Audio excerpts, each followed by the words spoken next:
സംരക്ഷണമാണോ?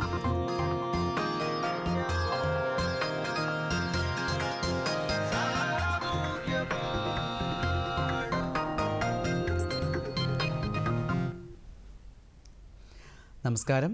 ദൂരദർശൻ്റെ എല്ലാ പ്രിയ പ്രേക്ഷകർക്കും സാമൂഹ്യ പാഠത്തിൻ്റെ പുതിയൊരു അധ്യായത്തിലേക്ക് സ്നേഹനിർഭരമായ സ്വാഗതം. ഇന്ന് മെയ് 1 ലോക തൊഴിലാളി ദിനമായിട്ട് നമ്മൾ ആചരിക്കുകയാണ് അല്ലേ? എല്ലാ വർഷവും മെയ് 1 തൊഴിലാളി ദിനമായിട്ട് നമ്മൾ ആചരിക്കുന്നുണ്ട്. ഇതിൻ്റെ വലിയൊരു പ്രത്യേകതയുണ്ട്.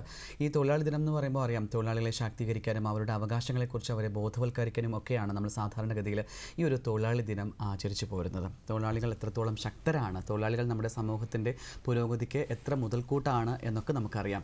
എന്നിരുന്നാൽ തന്നെയും പലപ്പോഴും തൊഴിലാളികളുടെ ഒരു വിവേചനം അല്ലെങ്കിൽ തൊഴിലാളികൾക്കിടയിൽ ഉണ്ടാകുന്ന പല പ്രശ്നങ്ങളും നമ്മൾ കാണാറുണ്ട്. കൃത്യമായിട്ടുള്ള വേതനം കിട്ടുന്നില്ല, അല്ലെങ്കിൽ കൂടുതൽ സമയം അവർ ജോലി എടുക്കേണ്ടതായിട്ട് വരുന്നു, തൊഴിലിടങ്ങളിലെ സുരക്ഷിതം ഇല്ലായ്മ, ഇതൊക്കെ തുടങ്ങിയ ഒരുപാട് പ്രശ്നങ്ങൾ നമ്മൾ പലതവണയായി ചർച്ച ചെയ്യാറുണ്ട്. ഈ ഒരു തൊഴിലാളി ദിനത്തിൽ തീർച്ചയായിട്ടും ഇതിന് വളരെയേറെ പ്രസക്തിയുണ്ട്. ഈ ഒരു ദിനം എങ്ങനെയായിരിക്കണം, നമ്മൾ ഈ ഒരു ദിവസം മാത്രമല്ല, നമ്മൾ ജീവിതകാലം മൊത്തം നമ്മൾ അനുഷ്ഠിച്ചു പോരേണ്ടുന്ന കുറേ കാര്യങ്ങളുണ്ട്. ഈ തൊഴിലാളികൾക്ക് എത്രത്തോളം സുരക്ഷ നമ്മൾ ഉറപ്പാക്കണം, ഇതാണ് നമ്മൾ ചർച്ച ചെയ്യുന്നത്.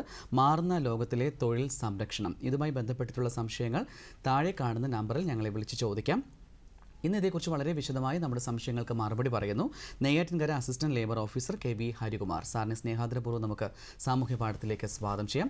നമസ്കാരം സാർ. നമസ്കാരം. ഇന്ന് മെയ് 1 ലോക തൊഴിലാളി ദിനമായിട്ട് നമ്മൾ ആചരിക്കുകയാണ്. ഞാൻ ആമുഖത്തിൽ പറഞ്ഞതുപോലെ തന്നെ വളരെയേറെ പ്രസക്തിയുള്ള ഒരു ദിവസമാണ് മെയ് 1 എന്ന് പറയുന്നത്. തൊഴിലാളികളുടെ ശാക്തീകരണം, അതുപോലെ തന്നെ തൊഴിലാളികളുടെ സംരക്ഷണം, അവരുടെ അവകാശങ്ങൾ എത്രത്തോളം ശക്തമാണ്, അതെങ്ങനെ നേടിയെടുക്കണം തുടങ്ങിയ ഒരുപാട് സംശയങ്ങൾ ഇത് കണ്ടുകൊണ്ടിരിക്കുന്ന തൊഴിലാളികൾക്കുണ്ടാവും. ഈ ഒരു ദിവസത്തിന്റെ പ്രാധാന്യം എന്താണെന്ന് പറഞ്ഞുകൊണ്ട് തന്നെ നമുക്ക് ആരംഭിക്കാൻ തോന്നുന്നു അല്ലേ? അതെ.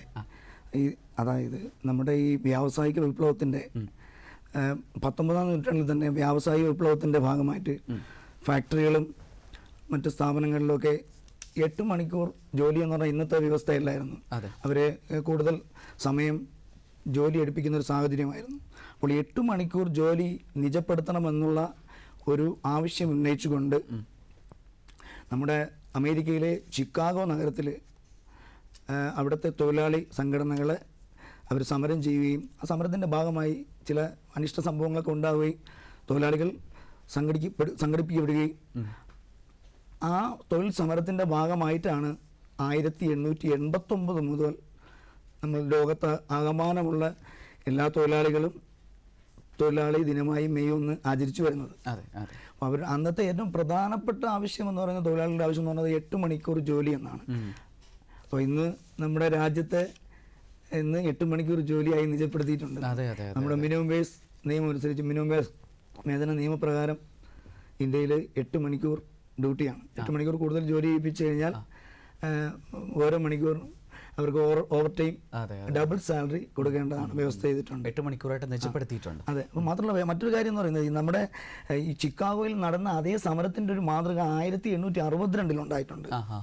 1862 വെച്ചാൽ നമ്മുടെ ഇന്ത്യൻ റെയിൽവേയിൽ ഇതുപോലെ 8 മണിക്കൂറായി നിജപ്പെടുത്തണമെന്ന് പറഞ്ഞുകൊണ്ട് അന്ന് തൊഴിലാളി സംഘടനകൾ സംഘടിപ്പിക്കുകയും അന്നൊരു സമരം ഉണ്ടായിട്ടുണ്ട്. അതിനുശേഷം ഏതാണ്ട് 20 വർഷത്തിന് ശേഷമാണ് ഈ ആവശ്യം ഉന്നയിച്ച് ചിക്കാഗോയിൽ സമരം ഉണ്ടായത്. ഈ പറഞ്ഞ പോലെ തന്നെ നമ്മുടെ കേരള സംസ്ഥാന തൊഴിൽ വകുപ്പിന് ഒരുപാട് ലക്ഷ്യങ്ങളുണ്ട്, ഉത്തരവാദിത്വമുണ്ട്. നമുക്കറിയാം, ഈ ഒരു ദിനം മാത്രമല്ല നമ്മൾ അതിനെക്കുറിച്ച് സംസാരിക്കേണ്ടത്. ഈ എല്ലാ കാലവും എന്നും പ്രസക്തമാണ് നമ്മുടെ കേരള സംസ്ഥാന സർക്കാരിൻ്റെ ഒരുപാട് നയങ്ങൾ. അതേക്കുറിച്ച് നമുക്കൊന്ന് പറഞ്ഞു കൊടുക്കാം. അതായത് നമ്മുടെ 1949 നമ്മുടെ ലേബർ ഡിപ്പാർട്ട്മെൻറ്റ് ഫോം ചെയ്തത്. അപ്പോൾ നമ്മുടെ ലേബർ ഡിപ്പാർട്ട്മെൻറ്റിൻ്റെ ഏറ്റവും പ്രധാനപ്പെട്ട ദൗത്യം എന്ന് പറയുന്നത് സംസ്ഥാനത്തെ തൊഴിലുടമ തൊഴിലാളി സൗഹൃദ അന്തരീക്ഷം നിലനിർത്തുക. അതായത് ഒരു തൊഴിൽ മേഖലയിൽ തൊഴിലാളിയും തൊഴിലുടമയും തമ്മിൽ എപ്പോഴും ഒരു സൗഹൃദമായ ഒരു അന്തരീക്ഷത്തിൽ മുന്നോട്ട് പോയാൽ മാത്രമേ അവിടെ മറ്റു വിഷയങ്ങൾ ഉണ്ടാവാതെ, ഒരു ഡിസ്പ്യൂട്ട് ഉണ്ടാവാതെ പിന്നെ അവിടെ നമുക്ക് ഉൽപ്പാദനം വർദ്ധിപ്പിക്കാനും തീർച്ചയായിട്ടും അതിൻ്റെ ഭാഗമായി സംസ്ഥാനത്ത് നല്ല രീതിയിലുള്ള നിക്ഷേപ സൗഹൃദമായ ഒരു അന്തരീക്ഷം ഉണ്ടാക്കാനും നമുക്ക് സാധിക്കും. ഒരു കമ്പനിയിൽ തന്നെ അവിടെ തൊഴിലാളിയും തൊഴിലുടമകളും തമ്മിലുള്ള ഒരു സമരം ഉണ്ടായിക്കഴിഞ്ഞാൽ ആ സമയത്ത് നമ്മുടെ ലേബർ ഡിപ്പാർട്ട്മെൻറ്റ് ഇടപെടേണ്ടതാണ്. അപ്പോൾ ഇടപെടുകയും അവിടെ അവരുടെ ആവശ്യങ്ങളും തൊഴിലുടമയുടെ ഡിമാൻഡും തൊഴിലാളി യൂണിയനുകളുടെ ആവശ്യങ്ങളും അവരുടെ മുമ്പിൽ നിന്ന് അവരുടെ അനുരഞ്ജനം യോഗം നടത്തി ആ വിഷയം അവിടെ സെറ്റിൽമെൻറ്റ് ചെയ്യേണ്ടതുണ്ട്. അത് വളരെ ടൈം ലിമിറ്റായിട്ട് ചെയ്യേണ്ട ഒരു വ്യവസ്ഥയാണ്. കാരണം അല്ലെങ്കിൽ സമരം ഉള്ള ഒരു സംസ്ഥാനമായി ഒരു പേരുണ്ടാവും. അപ്പോൾ നമ്മുടെ ഡിപ്പാർട്ട്മെൻറ്റിൽ ഇപ്പോൾ നിലവിൽ അങ്ങനെ സമരമുള്ള ഒരു പ്രദേശങ്ങൾക്കും വളരെ കുറവാണ്. സമരം ഉണ്ടായാലും ബോണസ് സംബന്ധിച്ച് എന്തെങ്കിലും തർക്കങ്ങളുണ്ടായപ്പോൾ കൃത്യമായി ഇടപെടാൻ ലേബർ ഡിപ്പാർട്ട്മെൻറ്റിൽ additional labour commissioner industrial relations എന്ന ഒരു പോസ്റ്റ് ഉണ്ട്. അദ്ദേഹത്തിൻ്റെ കൃത്യമായ ഇടപെടലിലൂടെ തന്നെ ധാരാളം ഡിസ്പ്യൂട്ടുകൾ കൃത്യമായി ടൈം ലിമിറ്റായിട്ട് കൃത്യമായി സെറ്റിൽമെൻറ്റ് ചെയ്ത് പോകുന്നുണ്ട്. മറ്റൊരു കാര്യം എന്ന് പറഞ്ഞാൽ ഏതാണ്ട് 30ഓളം സംസ്ഥാന കേന്ദ്ര നിയമങ്ങളുണ്ട്. ഈ 30ഓളം വരുന്ന സംസ്ഥാന കേന്ദ്ര നിയമങ്ങൾ സംസ്ഥാനത്ത് ഇംപ്ലിമെൻറ്റ് ചെയ്യേണ്ട, അതായത് എൻഫോഴ്സ്മെൻറ്റ് ചെയ്യിക്കേണ്ട ചുമതല ലേബർ ഡിപ്പാർട്ട്മെൻറ്റിനാണ്. ലേബർ ഡിപ്പാർട്ട്മെൻറ്റിനാണ് ഈ ചുമതലയുള്ളത്. അപ്പോൾ അതിന് വിവിധ നിയമങ്ങൾ നോട്ടിഫൈ ചെയ്തുകൊണ്ട് സംസ്ഥാനത്ത് 101 ലേബർ ഓഫീസർമാരുണ്ട്. അസിസ്റ്റന്റ് ലേബർ ഓഫീസർ ഗ്രേഡ് 2 ഉണ്ട്, 101 പേരുണ്ട്. എല്ലാ ജില്ലകളിലും ഉൾപ്പെടെ എല്ലാ ജില്ലകളും ഉൾപ്പെടെയാണ്. അപ്പോൾ അതോടൊപ്പം തന്നെ അവരെ നിയന്ത്രിക്കുന്ന ജില്ലാ ലേബർ ഓഫീസർമാരുണ്ട്, എൻഫോഴ്സ്മെന്റ് ഉണ്ട്. ജില്ലാ ലേബർ ഓഫീസർമാരെ കൺട്രോൾ ചെയ്യുന്ന അഡീഷണൽ ലേബർ കമ്മീഷണർ എൻഫോഴ്സ്മെന്റ് സംവിധാനമുണ്ട്. അപ്പോൾ എൻഫോഴ്സ്മെന്റ് സംവിധാനം കാര്യക്ഷമമായി തന്നെയാണ് ഇപ്പോൾ നടപ്പിലാക്കി വരുന്നത്. അതിന് സർക്കാരിന്റെ എല്ലാവിധ പിന്തുണയുണ്ട്. ഓക്കെ സാർ, നമുക്കൊരു ബ്രേക്ക് എടുക്കാം. സാമൂഹ്യ പാഠത്തിൽ ഒരു ചെറിയ ഇടവേള.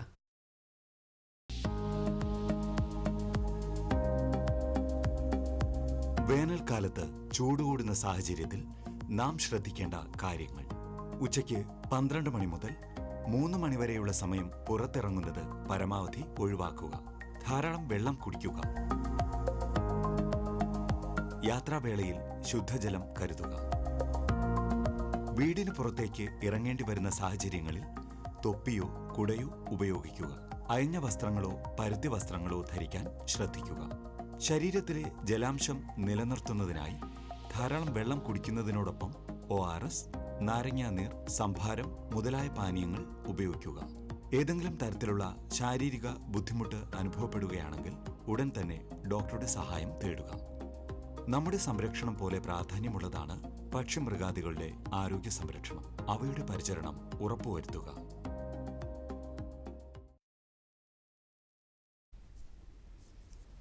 സാമൂഹ്യ പാഠം തുടരുന്നു. മാറുന്ന ലോകത്തിലെ തൊഴിൽ സംരക്ഷണം, ഇതേക്കുറിച്ചാണ് നമ്മൾ ചർച്ച ചെയ്യുന്നത്. ഇതുമായി ബന്ധപ്പെട്ടിട്ടുള്ള സംശയങ്ങൾ താഴെ കാണുന്ന നമ്പറിൽ ഞങ്ങളെ വിളിച്ച് ചോദിക്കാം. സാർ, ഈ പറഞ്ഞ പോലെ ഈ തോട്ടം തൊഴിലാളികളുടെ ഇടയിലൊക്കെ ഒരുപാട് പ്രശ്നങ്ങൾ നമ്മൾ കാണാറുണ്ട്. അവർ പലപ്പോഴും അനുരഞ്ജന ചർച്ചയ്ക്ക് വിളിക്കാറുണ്ട്, പലപ്പോഴും അത് പരാജയപ്പെട്ടു പോകാറുണ്ട്. അങ്ങനെ തുടങ്ങി ഒരുപാട് പ്രശ്നങ്ങൾ അഭിമുഖീകരിക്കുന്ന ഒരു വിഭാഗമാണ് തോട്ടം തൊഴിലാളികൾ എന്ന് പറയുന്നത്. അവരുടെ ഉന്നമനത്തിന് വേണ്ടി എന്തൊക്കെ കാര്യങ്ങളാണ് ഇപ്പോൾ ചെയ്തുകൊണ്ടിരിക്കുന്നത്? തോട്ടം തൊഴിലാളി മേഖലയ്ക്ക് വേണ്ടി പ്രത്യേകിച്ച് തന്നെ നമ്മുടെ ഡിപ്പാർട്ട്മെൻറ്റിൻ്റെ പ്രത്യേക ഓഫീസർമാരെ അപ്പോയിൻമെൻറ്റ് ചെയ്തിട്ടുണ്ട്. പ്ലാന്റേഷൻ ഇൻസ്പെക്ടർമാർ തോട്ടം മേഖലകളിൽ അവർ തന്നെയാണ് ഈ പ്ലാന്റേഷൻ ലേബർ ആക്ട് ഇംപ്ലിമെൻറ്റ് ചെയ്യുന്നത്. അപ്പോൾ പ്ലാന്റേഷൻ ഇൻസ്പെക്ടർമാർക്ക് ലഭിക്കുന്ന പരാതികളിൽ കൃത്യമായ രീതിയിലുള്ള ഇടപെടലുകൾ ഉണ്ടാവുകയും നടപടികൾ സ്വീകരിച്ചു വരികയും ചെയ്യുന്നു. ഈ വേതനം സംബന്ധിച്ചും അല്ലെങ്കിൽ മറ്റ് ഡിസ്പ്യൂട്ടുകൾ സംബന്ധിച്ചും കൃത്യമായ ചർച്ചകൾ നടത്തുകയും അത് സംബന്ധിച്ച് തീർപ്പാക്കലുകൾ ഉണ്ടാവുകയും ചെയ്യുന്നുണ്ട്. ഇപ്പോൾ നിലവിൽ നമ്മുടെ ഇൻസ്പെക്ടർ ഓഫ് പ്ലാന്റേഷൻ കൺട്രോൾ ചെയ്യുന്നത് ചീഫ് ഇൻസ്പെക്ടർ ഓഫ് പ്ലാന്റേഷൻസ് ആണ്. അത് കോട്ടയത്താണ് നമ്മുടെ ഓഫീസ്. അപ്പോൾ ഇത് സംബന്ധിച്ച് കോടതിയിൽ ചിലപ്പോൾ നമ്മുടെ ഡിപ്പാർട്ട്മെൻറ്റ് തന്നെ ഈ തോട്ടം തൊഴിലാളികളുടെ പ്രധാന ആവശ്യങ്ങൾക്ക് വേണ്ടി ഡിപ്പാർട്ട്മെൻറ്റ് തന്നെ നമ്മുടെ സുപ്രീം കോടതിയിൽ കേസിന് പോയിട്ടുണ്ട്. മാനേജ്മെൻറ്റുകൾക്കെതിരായിട്ട് കേസിന് പോയിട്ട് അത് വിധി ഡിപ്പാർട്ട്മെൻറ്റ് തന്നെ വാങ്ങിയിട്ടുണ്ട്. തൊഴിലാളികൾക്ക് അനുകൂലമായി വിധി വാങ്ങിയിട്ടുണ്ട് പല ഡിസ്പ്യൂട്ടുകളിലും. നിലവിൽ കാര്യക്ഷമമായി തന്നെ പ്രവർത്തിക്കുന്നു. അവർക്ക് ലഭിക്കേണ്ട അവരുടെ ലയങ്ങൾ, അവരുടെ കുടിവെള്ളം, ഇത് സംബന്ധിച്ചുള്ള കാര്യങ്ങൾക്ക് ഉള്ള പരാതികൾക്ക് അവർക്ക് കൃത്യമായ അടിസ്ഥാന സൗകര്യങ്ങളെല്ലാം പരിശോധനയ്ക്ക് വിധേയമാക്കുന്നുണ്ട്. പ്ലാന്റേഷൻ ലേബർ ആക്ട് പ്രകാരം പിന്നെ പ്ലാന്റേഷൻ മേഖലയിൽ തൊഴിലെടുക്കുന്ന തൊഴിലാളികൾക്ക് ഉറപ്പായിട്ടും അവരുടെ പ്ലാന്റേഷൻ ഇൻസ്പെക്ടർ മുമ്പാകെ അവർക്ക് പരാതികൾ സമർപ്പിക്കാവുന്നതാണ്. കാര്യക്ഷമമായി തന്നെ പ്ലാന്റേഷൻ ഇൻസ്പെക്ടർമാർ ഇടപെടുന്നുണ്ട്. സർക്കാർ പ്രത്യേകം നിർദ്ദേശം നൽകിയിട്ടുണ്ട്. പ്ലാന്റേഷൻ മേഖല പ്രത്യേകിച്ച് വളരെയധികം കരുതലോടെ തന്നെയാണ് നമ്മൾ കാണേണ്ടത്. കാരണം വളരെ സാധുക്കളായ തൊഴിലാളി വിഭാഗങ്ങളാണ് പ്ലാന്റേഷൻ മേഖലകളിൽ ജോലിയെടുക്കുന്നത്. അപ്പോൾ അവരുടെ കരുതൽ, അവരുടെ കാര്യങ്ങളിൽ വളരെ വളരെ സ്പീഡി ആയിട്ട് തന്നെ ഇടപെടുന്നതിന് ബഹുമാനപ്പെട്ട മന്ത്രി നമ്മുടെ ഡിപ്പാർട്ട്മെൻറ്റിൻ്റെ അവലോകന യോഗങ്ങളിലൊക്കെ കർശനമായ നിർദ്ദേശം നൽകിയിട്ടുണ്ട്. ബഹുമാനപ്പെട്ട ലേബർ കമ്മീഷൻ ഇത് സംബന്ധിച്ച് നിർദ്ദേശം നൽകുന്നുണ്ട്. അത് കൃത്യമായി താഴെത്തട്ടിൽ പ്രാവർത്തികമായിക്കൊണ്ടിരിക്കുകയാണ്. എല്ലാ മേഖലയിലെയും ഈ പറഞ്ഞ പോലെ തന്നെ തോട്ടം തൊഴിലാളികളുടെ ഇടയിൽ അല്ലേ, ഇപ്പോൾ ബോണക്കാട് എസ്റ്റേറ്റ് ആണെങ്കിലും ഇടുക്കിയിലാണെങ്കിലും വയനാട്ടിലാണെങ്കിലും ഒക്കെ തന്നെയും ഇവർക്കിത് പ്രാബല്യത്തിൽ വരുമ്പോൾ ഒരുപാട് പ്രശ്നങ്ങൾക്കുള്ളൊരു പരിഹാരം കൂടിയല്ലേ നമ്മൾ കൊടുക്കുന്നത്? അതെ, പ്രശ്ന പരിഹാരം തന്നെയാണ് നമ്മുടെ ഈ ഇവരുടെ പരിഹാരങ്ങൾ. ഇവരുടെ എല്ലാ ആവശ്യങ്ങളും നമുക്ക് അംഗീകരിക്കാൻ പറ്റുന്നത് തന്നെയാണോ?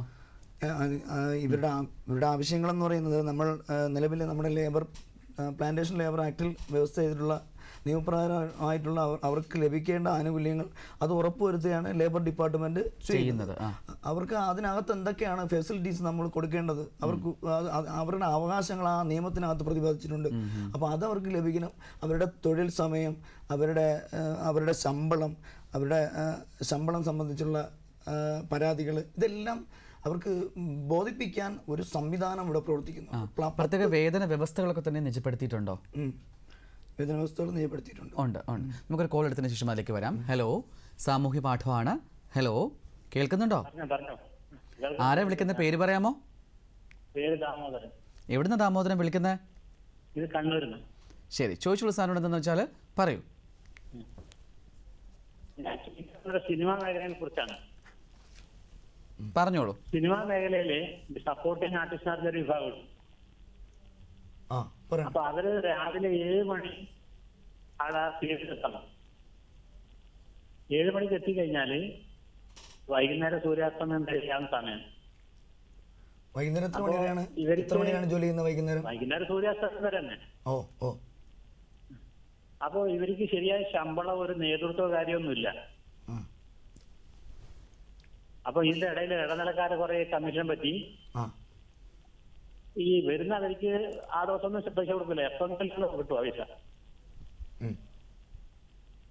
അപ്പൊ ഇതിന് എന്തെങ്കിലും ഒരു പ്രതിവിധി കണ്ടെത്താൻ പറ്റുന്നില്ല. അവിടുത്തെ ഈ മേഖലയുമായി ബന്ധപ്പെട്ട് സാർ കേൾക്കുന്നുണ്ടോ? സംസ്ഥാന തലത്തിൽ നടക്കുന്ന ഒരു കാര്യമായിട്ട്. അതെ, നമ്മുടെ ഇത് സംബന്ധിച്ച് എന്തെങ്കിലും സാർ ഏതെങ്കിലും സംഘടനയിൽ പ്രവർത്തിക്കുന്നുണ്ടോ? ഏതെങ്കിലും തൊഴിലാളി സംഘടന ഭാഗമാണോ? സംഘടന അങ്ങനെ ഒരു സംഘടനയൊന്നും ഇല്ല. ഇങ്ങനെ പൈസ കുറെ സംഘടന ഉണ്ടാവും രജിസ്ട്രേറ്റൊന്നുമില്ല. അപ്പോൾ സംസ്ഥാനം മൊത്തമായിട്ടുള്ള ഒരു വിഷയമായതുകൊണ്ട് പിന്നെ അങ്ങയുടെ ഈ പറയുന്ന ഈ വിഷയങ്ങൾ ഓരോ, അതായത് തൊഴിൽ സമയം സംബന്ധിച്ചുള്ള ഒരു വിഷയമാണ് ഞാൻ കണ്ടിട്ടുള്ളത്. അപ്പൊ നമ്മുടെ സമയം മാത്രല്ല, അവന് ഒരു ഒന്നാറുണ്ട് ഭയങ്കര ചൂഷണം നടത്തുന്ന ഒരു കാര്യമാണ്. ഇത് രാവിലെ വൈകുന്നേരം വന്നാല് ഭക്ഷണം കിട്ടും, പക്ഷെ കാശ് എപ്പം അങ്ങനെ കൊടുക്കൂലോ. അത് കിട്ടിയില്ലെങ്കില്ല. ഇതിന് ഇടനിലക്കാര് വേറെ. അപ്പോൾ ഇതിനകത്ത് പറയേണ്ടത് ഇപ്പം ഒരു വിശദമായ ഒരു കംപ്ലൈന്റ് നമ്മുടെ ലേബർ ഡിപ്പാർട്ട്മെന്റിലേക്ക് തരണം. ലേബർ കമ്മീഷണറുടെ ഓഫീസിലേക്ക് തന്നെ ഈ കംപ്ലൈന്റ്, കാരണം സംസ്ഥാനം മൊത്തമായി ഈ ഒരു വിഷയമുണ്ടെന്നാണ് അങ്ങ് പറയുന്നത്. അപ്പോൾ ഞാൻ ഒരു അഡ്രസ് പറയാം, അതൊന്ന് നോട്ട് ചെയ്ത് ലേബർ കമ്മീഷണർ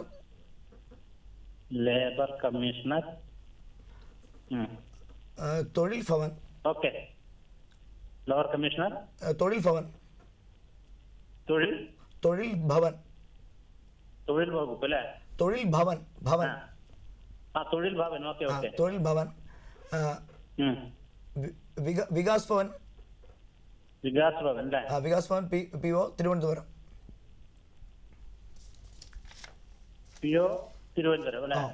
കൂടാതെ തന്നെ നമുക്ക് ഈ ടെലിഫോൺ, നമ്മുടെ ഫോണിൽ നമ്മുടെ ഒരു ഫോൺ നമ്പർ ഉണ്ട്, നമ്മുടെ കാൾ സെന്റർ ഉണ്ട്. കാൾ സെന്റർ വേണമെങ്കിൽ ഇത് സംബന്ധിച്ച പരാതി വേണമെങ്കിൽ ഇപ്പോൾ തന്നെ നിങ്ങൾക്ക് പിന്നെ രജിസ്റ്റർ ചെയ്യാൻ പറ്റും. അപ്പൊ ആ കാൾ സെന്റർ നമ്പറൂടെ ഞാൻ പറയാം, ഒന്ന് നോട്ട് ചെയ്യുമോ? Call centre number 155 300. അതാണ് ഒരു നമ്പർ. മറ്റൊരു നമ്പർ ഇവിടെ ഉണ്ട് ഇതുമായിട്ട് ബന്ധപ്പെട്ട് 1800 42 42 55 55 പിന്നെ 52 52 14 14. അത് രണ്ടാമത്തേത് ശരി ഒരു ഒന്നുകൂടെ പറയാം. 1800 1800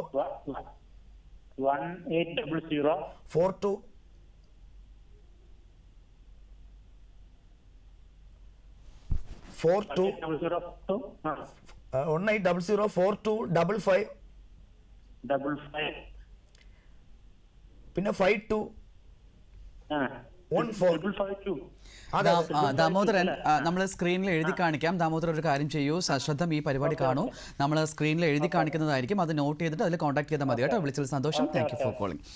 ഈ 20 വർഷത്തിൻ്റെ കാര്യം സാറ് പറയണ്ടേ. ഈ 20 വർഷത്തിനിടെ നമ്മുടെ കേരളത്തിലെ തൊഴിൽ മേഖലയിൽ ഉണ്ടായിട്ടുള്ള മാറ്റങ്ങൾ തീർച്ചയായിട്ടും ഗൗരവകരമായിട്ടുള്ള ഒരുപാട് മാറ്റങ്ങൾ ഉണ്ടായിട്ടുണ്ടെന്നത് വളരെ ചർച്ചയ്ക്ക് വിധേയമാക്കേണ്ടുന്ന ഒരുപാട് കാര്യങ്ങൾ നടന്നിട്ടുണ്ട്. അപ്പോൾ ഈ 20 വർഷത്തെ ഒരു തിരിഞ്ഞു നോട്ടം നോക്കുകയാണെങ്കിൽ എങ്ങനെയായിരിക്കും അതിൻ്റെ ഒരു പോക്കെന്ന് പറയുന്നത്? നമ്മുടെ 20 വർഷം എന്ന് പറയുന്നത് നമ്മുടെ ഈ പ്രധാനമായിട്ടും 20 വർഷത്തിനിടയിൽ സംഭവിച്ചത് നമ്മുടെ നിർമ്മാണ മേഖലയിൽ ഏതാണ്ട് ഇപ്പോൾ 80% നമ്മുടെ മറ്റു സംസ്ഥാനങ്ങളിൽ നിന്ന് അവിടെ നിന്ന് മൈഗ്രേഷൻ ചെയ്ത് വന്ന് നമ്മുടെ സംസ്ഥാനത്ത് തൊഴിലെടുക്കുന്ന അതിഥി തൊഴിലാളികളാണ് ഉള്ളത്. ഇപ്പോൾ അത് വളരെയധികം ഈ 2000-ന് ശേഷമാണ് ഈ മൈഗ്രേഷൻ നടന്നിട്ടുള്ളത്. 2000-ന് ശേഷം പിന്നെ 2010-ന് ശേഷമൊക്കെ ധാരാളം ഈ പ്രത്യേകിച്ചും വെസ്റ്റ് ബംഗാൾ, ജാർഖണ്ഡ്, ബീഹാർ, പിന്നെ ഒഡീഷ ഇവിടെ നിന്ന് ആണ് ഏറ്റവും കൂടുതൽ നിർമ്മാണ മേഖലയിലേക്ക് തൊഴിലാളികൾ വന്നിട്ടുള്ളത്. പിന്നെ നമ്മുടെ അസം മേഖലയിൽ അസം മേഖലയിൽ നിന്ന് വന്നിട്ടുള്ള തൊഴിലാളികൾ എന്ന് പറയുന്നത് ഹോട്ടൽ ജീവനക്കാരാണ്. പിന്നെ ഈ നമ്മുടെ കൊച്ചിയിലും ഒക്കെ ഫിഷ് പീലിംഗ് സെൻ്ററുണ്ട്, മത്സ്യ സംസ്കരണ യൂണിറ്റുകളുണ്ട്. അവിടെയും ഈ അസമിൽ നിന്ന് ധാരാളം പേര് അവിടെ ജോലി എടുക്കുന്നുണ്ട്. അപ്പോൾ ഈ നമ്മുടെ നിലവിൽ തദ്ദേശീയരായുള്ള ആൾക്കാർ അവർ മൈഗ്രേഷൻ ചെയ്ത് മറ്റ് ഭാഗത്തേക്ക് പോകുമ്പോൾ അവിടെ നിന്ന് ധാരാളം പേര് ഇങ്ങോട്ടേക്ക് വന്ന് ഇപ്പോൾ നമ്മുടെ ഒരു കണക്ക് ഏകദേശം എനിക്ക് തോന്നുന്നു, എൻ്റെ ഒരു അനുഭവം, ഞാൻ പല കൺസ്ട്രക്ഷൻ സൈറ്റുകളിലൊക്കെ പോകുമ്പോൾ ഏതാണ്ട് ഒരു 70% നിർമ്മാണ മേഖലയിൽ അത് തൊഴിലാളികളുടെ സാന്നിധ്യമുണ്ട്. അവരാണ് പണിയെടുക്കുന്നത്. ഈ ഹോട്ടൽ മേഖലകളിൽ ഏതാണ്ട് ഗ്രാമീണ പ്രദേശങ്ങൾ ഒഴിച്ച് സിറ്റി മേഖലകളിൽ, ഹോട്ടൽ മേഖലകളിൽ ഏതാണ്ട് 60% തൊഴിലാളി ജോലി ചെയ്യുന്നുണ്ട്. അപ്പോൾ ഇതൊരു പുതിയൊരു തൊഴിൽ മേഖലയായിട്ട് വളർന്നു വന്നിരിക്കുകയാണ് അതിഥി തൊഴിലാളികൾ. അപ്പോൾ അവർക്ക് ഈ ഒരു ദിവസത്തിൽ നമ്മൾ അവരെ കൂടി ഓർക്കേണ്ടുന്നത് വളരെ പ്രാധാന്യം അർഹിക്കുന്ന ഒരു കാരണമാണ്. കാരണം ഈ ഒരു സമയത്ത് കേരളത്തിലെ ഏറ്റവും കൂടുതൽ ആൾക്കാർ ജോലിയെടുക്കുന്നത് ഈ അതിഥി തൊഴിലാളികളാണെന്ന് നമുക്ക് പറയേണ്ടി വരും അല്ലേ. നിർമ്മാണ മേഖലയിൽ ഉൾപ്പെടെ എല്ലായിടങ്ങളിലും അതിഥി തൊഴിലാളികളുടെ ഒരു സേവനം നമ്മൾ സാധ്യമാക്കി കഴിഞ്ഞു എന്നുള്ളതാണ്. കാരണം നമുക്ക് പ്രാപ്യരായിട്ടുള്ള ആൾക്കാർ ഇല്ലാത്തതാണോ അതോ നമുക്ക് ജോലി ചെയ്യാൻ മടിയാണോ എന്നറിയില്ല. പലപ്പോഴും ഈ അന്യസംസ്ഥാന തൊഴിലാളികൾ നമ്മുടെ നാട്ടിലേക്ക് വന്ന് നമ്മുടെ ജോലികളൊക്കെ പഠിച്ച് സ്വായത്തമാക്കി പല കാര്യങ്ങളും ഇന്ന് അമ്പലങ്ങൾ ഉൾപ്പെടെ എല്ലാ മേഖലകളിലും അവരുടെ സാന്നിധ്യം അറിയിക്കുന്നു എന്നുള്ളതും എടുത്തു പറയേണ്ടുന്ന ഒരു കാര്യം തന്നെയാണ് അല്ലേ. നമുക്ക് അതിലേക്ക് വരാം ഒരു കോൾ എടുത്തതിന് ശേഷം. ഹലോ, സാമൂഹ്യ പാഠമാണ്. ഹലോ, പേര് പറയാമോ? ഹലോ, എന്റെ പേര് മോഹനൻ. എവിടുന്ന മോഹനൻ? കൊട്ടാരക്കരയിൽ നിന്ന് വിളിക്കുന്നു. ശരി, സാറിനോട് ചോദിച്ചോളൂ എന്താന്ന് വെച്ചാൽ പറയൂ. ഞാൻ കൊട്ടാരക്കരയിൽ നിന്ന് വിളിക്കുന്നു. പറഞ്ഞോളൂ. പറയണം സാർ, പറയണം. എന്റെ സംശയം എന്ന് പറഞ്ഞാൽ ബിൽഡിംഗ് ആൻഡ് അതർ കൺസ്ട്രക്ഷൻ പ്രോഗ്രാമില് ബിൽഡിംഗ് ആൻഡ് അതർ കൺസ്ട്രക്ഷൻ ലേബറില് ഞാന്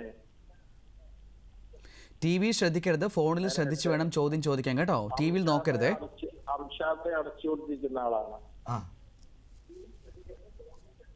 പറയണം സാർ, പറയണം. ഞാൻ ബിൽഡിംഗ് ആൻഡ് അതർ കൺസ്ട്രക്ഷനില് അതെ നിർമ്മാണ തൊഴിലാളി ക്ഷേമ ബോർഡില് നിർമ്മാണ തൊഴിലാളി എന്താണ് അംശാദായം അടച്ചു വന്നിട്ടുന്ന ആളാണ്.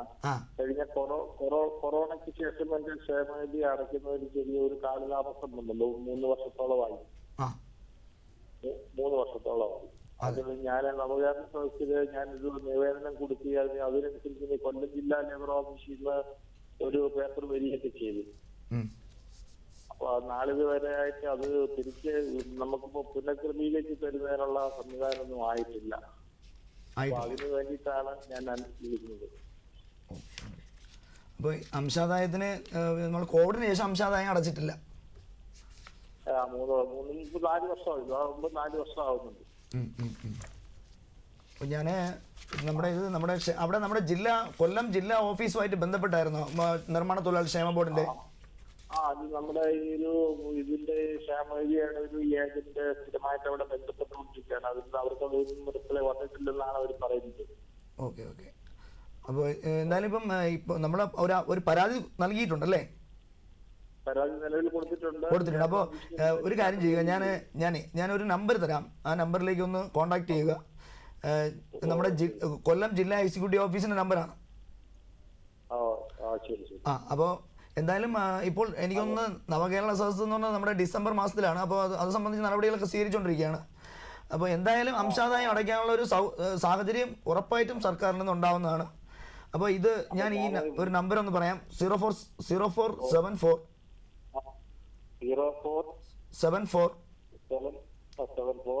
275 1032.